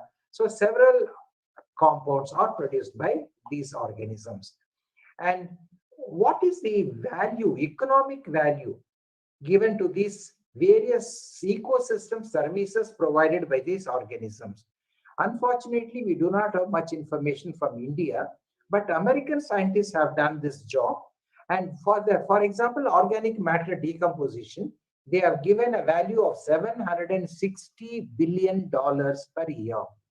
For nitrogen fixation, they have been given $90 billion per year. For biocontrol of pests, they are given $160 billion per year. So this type of work is needed in our country, where we can as microbiologists, we can collaborate with the economists. We tried in one of the projects to do this, but we were not very successful. What are all the threats to soil biodiversity? The main threat is the mankind because of the industrial pollution. So you can see mainly pollution, and then the agricultural practices. Earlier we were following mixed farming, now it is monocropping, and now climate change, overgrazing by cattle, introduction of alien species, soil erosion, pollution to the soil, land degradation, desertification, fire management. We all talk about the fire that is given in Punjab to the rice and wheat in a straw. All these are there, which are threat to soil biodiversity. They reduce the diversity and the population in the soil. Again, the same thing in a different chart way it presented. The human intensive exploitation is the main reason threatening soil biodiversity. How can we conserve soil biodiversity? So these are the measures that are suggested. And one is the various soil amendments, organic amendments. Less tillage, I won't say no tillage, less tillage. Diversification of cropland, go for mixed cropping rather than monocropping. Fire management, soil erosion control. Agroforestry, have some trees as the African scientists follow. And prevention and restoration of invaded sites. So these are the methods which are suggested for conservation of soil biodiversity. This is a very interesting slide. I am sure that all of you will enjoy this slide. Children love to play with soil. As a small boy, I think I have also played throwing soil on each other. And so they enjoy playing with soil. But to what extent they know about the biodiversity in soil is a question mark. So people have solved this problem. In a primary school, a teacher asked the children to draw what they know about the biodiversity in the soil. This is what a primary school child has written. You can see that it has written so many living organisms present in soil. That means the soil, the child knows something about the living things in soil. Okay, this is the primary school child. Now, this is another thing which has come from the school with the smaller children and the grown-up children. So, 4 to 7 year old children, when they were asked about soil biodiversity, what did they say? One child said, without soil, there is only a big hole. Another child said, trees grow on soil. Another child said, my ball won't bounce back. Another child said, without soil, we will tumble down, go down. Little grown-up children, 7 to 9 years, what the one child said, plants grow in soil. True. In soil, there is seed. I don't know if my child must have seen a place where a lot of seeds were fallen down from some tree or something. So that is what it has said. And another child said, foxes lives in cave in the soil. I don't know whether it saw a bandicoot or some rat, but it thought it is a fox. Foxes live in soil. And the bigger children, 9 to 11-year-old child, one child said, trees grow in soil. True. And it went one step further. What did it say? They produce oxygen for humans and animals. So that means the child knows about the importance of plants. And another child said, in soil, I can find earthworms that I need to catch fish. Okay, so that means our children know something about soil biodiversity, but it is our duty to educate them further. Okay, United Nations declared 2010 as the International Year of Biodiversity. And the European Atlas of Soil Biodiversity was brought by the European Commission in 2010. So that was the first soil biodiversity atlas, and that is only for the European countries. And the FAO organized a meeting and an international workshop with the title Managing Living Soil in 2012 in Rome. What came out of this meeting is a program called Global Soil Partnership Program, where they wanted to bring out the importance of soil to the common public, like how the soil plays an important role in food security, in mitigation of climate change, poverty alleviation, and sustainable development. And the International Year of Soil was also framed. And what is the purpose of the International Year of Soil was to create awareness among the people. And out of this Global Soil Partnership Program, 5 pillars of action were recognized. The 5 pillars are: one is soil management, second is investment, third is research, information and data is the fourth one, and fifth is the standard. So I feel that pillar 1, dealing with managing living soils and research in soil are very important. And I was very fortunate to be a member of the committee of both these pillars. And United Nations also declared 2015 as the International Year of Soils. And again, December 5th of every year is declared as the World Soil Day. I am sure that all of you are familiar with the Mother's Day, Father's Day, Valentine's Day, which went very few days back. And I, at least in future, remember the World Soil Day, which is 5th December. Okay. And we know that the global atlas on the European Atlas on Soil Biodiversity was brought earlier, but later in 2013, FAO wanted to bring a global atlas on soil biodiversity. So nearly 100 scientists from 26 countries were invited to contribute to this atlas. For example, if you take nitrogen fixing bacteria, 3 to 4 scientists from 3 to 4 different countries were asked to work on this and come with the write-up and the photograph for nitrogen fixing organism. Similarly, another 3 to 4 scientists on earthworms, like that.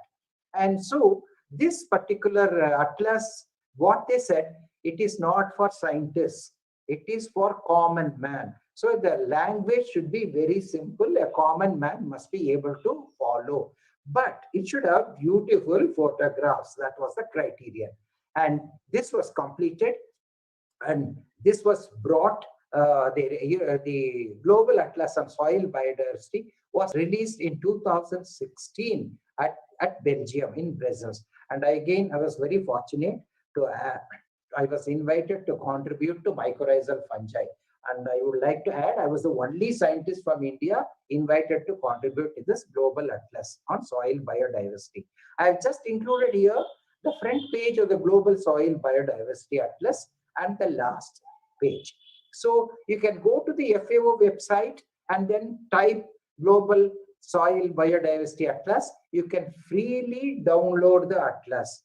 Or if your library wants a hard copy, it costs 26 euros at a subsidized rate. So you can write to FAO, then they will be able to supply the hard copy.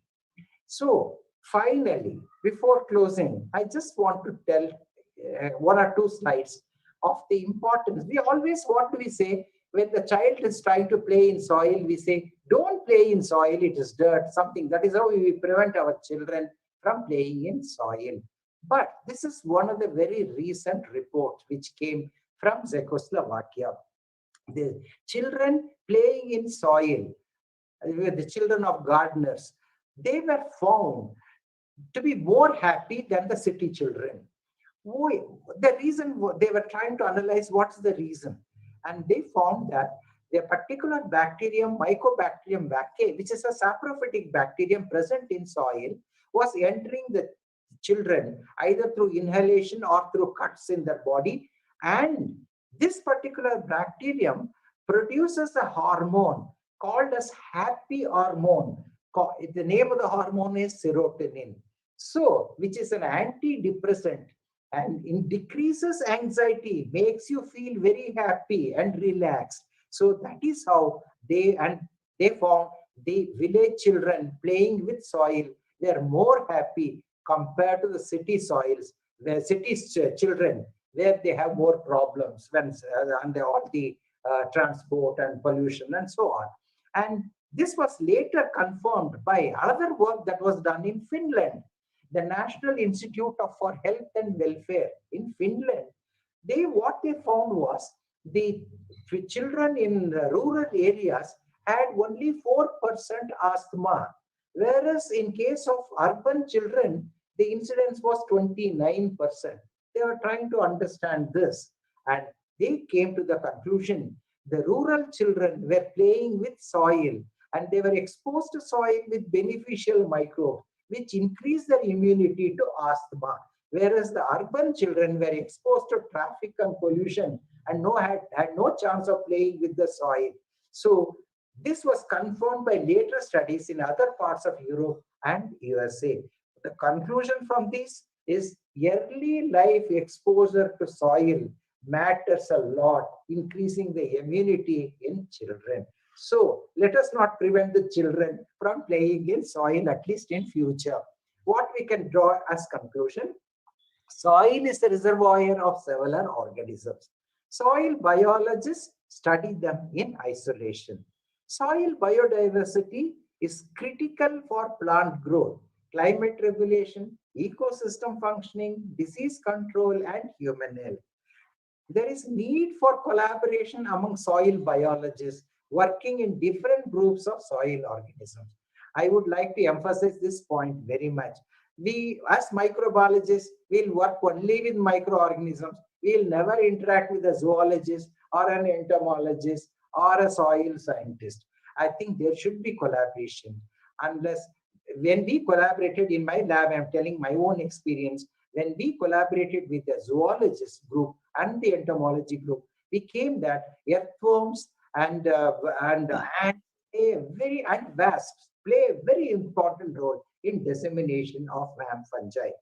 And again, I see in some places, I'm very sorry to say this, when I go to the microbiology department itself, people working on fungi don't see the face of people working on bacteria. So these things should go away. There coordinated studies also needed between soil biologists, soil chemists, agronomists, ecologists, and name whatever it is. And more research is needed to understand the complicated and interlocked processes carried out by organisms in soil in order to derive the most benefit from these soil organisms for mankind. So healthy soils, we have healthy plants. When we have healthy plants, healthy children, and healthy adults. Thank you very much. If you have any questions, I'll be happy to answer.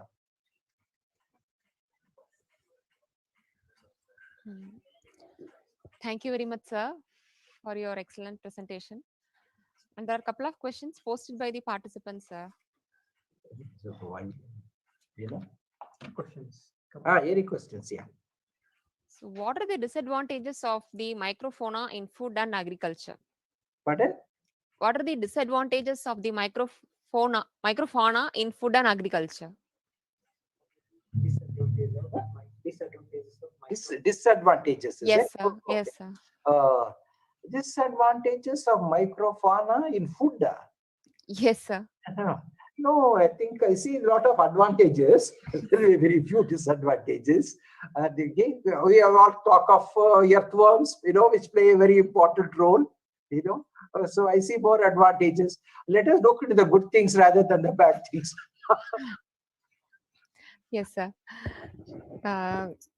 And one of the participants asked, if PGPR is present in the food items, will they pose allergic reactions? I don't see there are such reports like, PGPR are the plant growth promoting organisms. I don't see any organism. I don't know where this particular person asking the question saw that the PGPR is causing some bad things on animal system. Yes, sir. And one another participant asked, does pollutants alter characteristics of microfauna? Pollutants characteristics, they can, Okay, sir. they can, Yes, sir. So I think there are no more questions, sir. Thank you very much, sir, for your excellent lucid lecture. I hope that students must have obtained the rich knowledge shared by you in the field of soil biodiversity. And I'm sure that they must be fascinated to know the potential of rich soil biodiversity, which was not known previously to them. So thank you so much, sir, for your lecture. So now I would like to invite Dr. P. Thirumalaivasan, the coordinator of the workshop, Head Department of Biotechnology, Srimad Andavan Arts and Science College, Trichy, to summarize the program and to deliver the vote of thanks also.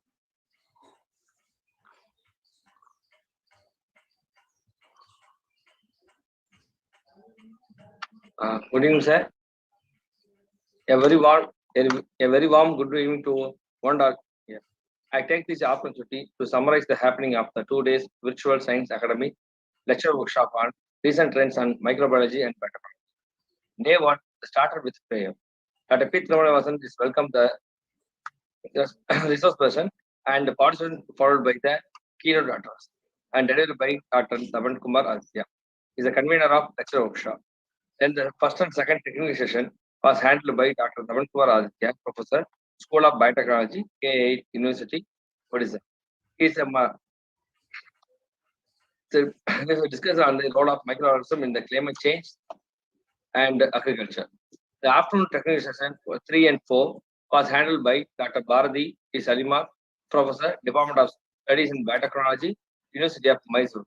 She had excellently made deliberation on molecular biology of cancer and trends in cancer treatment. A total of 732 participants were attended the program in the YouTube live stream. All the participants have clarified the doubts and with the speakers. Day two of the lecture workshop started with prayer.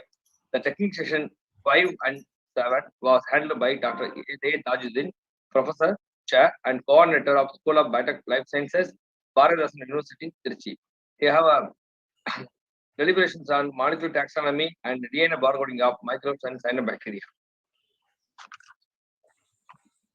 Technical session 6 and 8 of the workshop has handled by Dr. T.J. Bhagiraj, NASI, Honorary Scientist, Chairman, who have a wonderful lecture on the microbial fungi in sustainable agriculture and soil biodiversity. In total number of 543 participants attended in the sessions.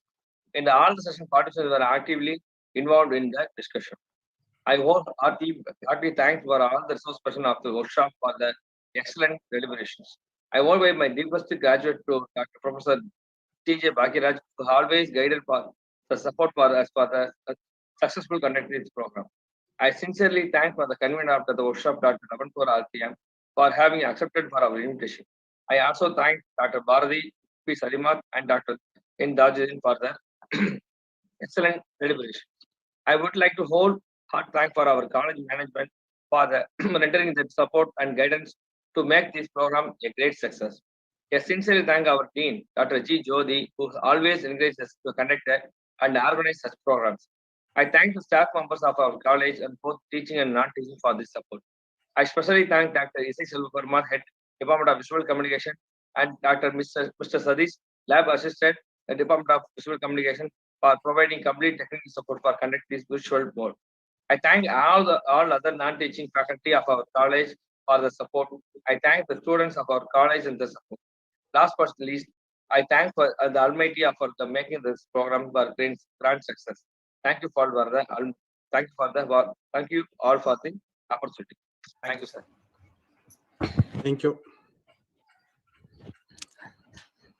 Once again, I extend my warmest thanks to all the participants and the resource persons. Dear participants, the feedback link has been posted in the YouTube live stream chat box. You can fill the feedback forms. And once you fill the feedback forms, you will receive the certificates, e-certificates in your mail, in your registered email. So kindly fill the forms at the earliest. And I would like to extend my warm welcome, extend my sincere thanks to all the participants, since you have given excellent support in these 2 days for making this program a great success. Thank you, one and all. Thank you. Thank you, sir. Thank you, sir. Thank you, sir.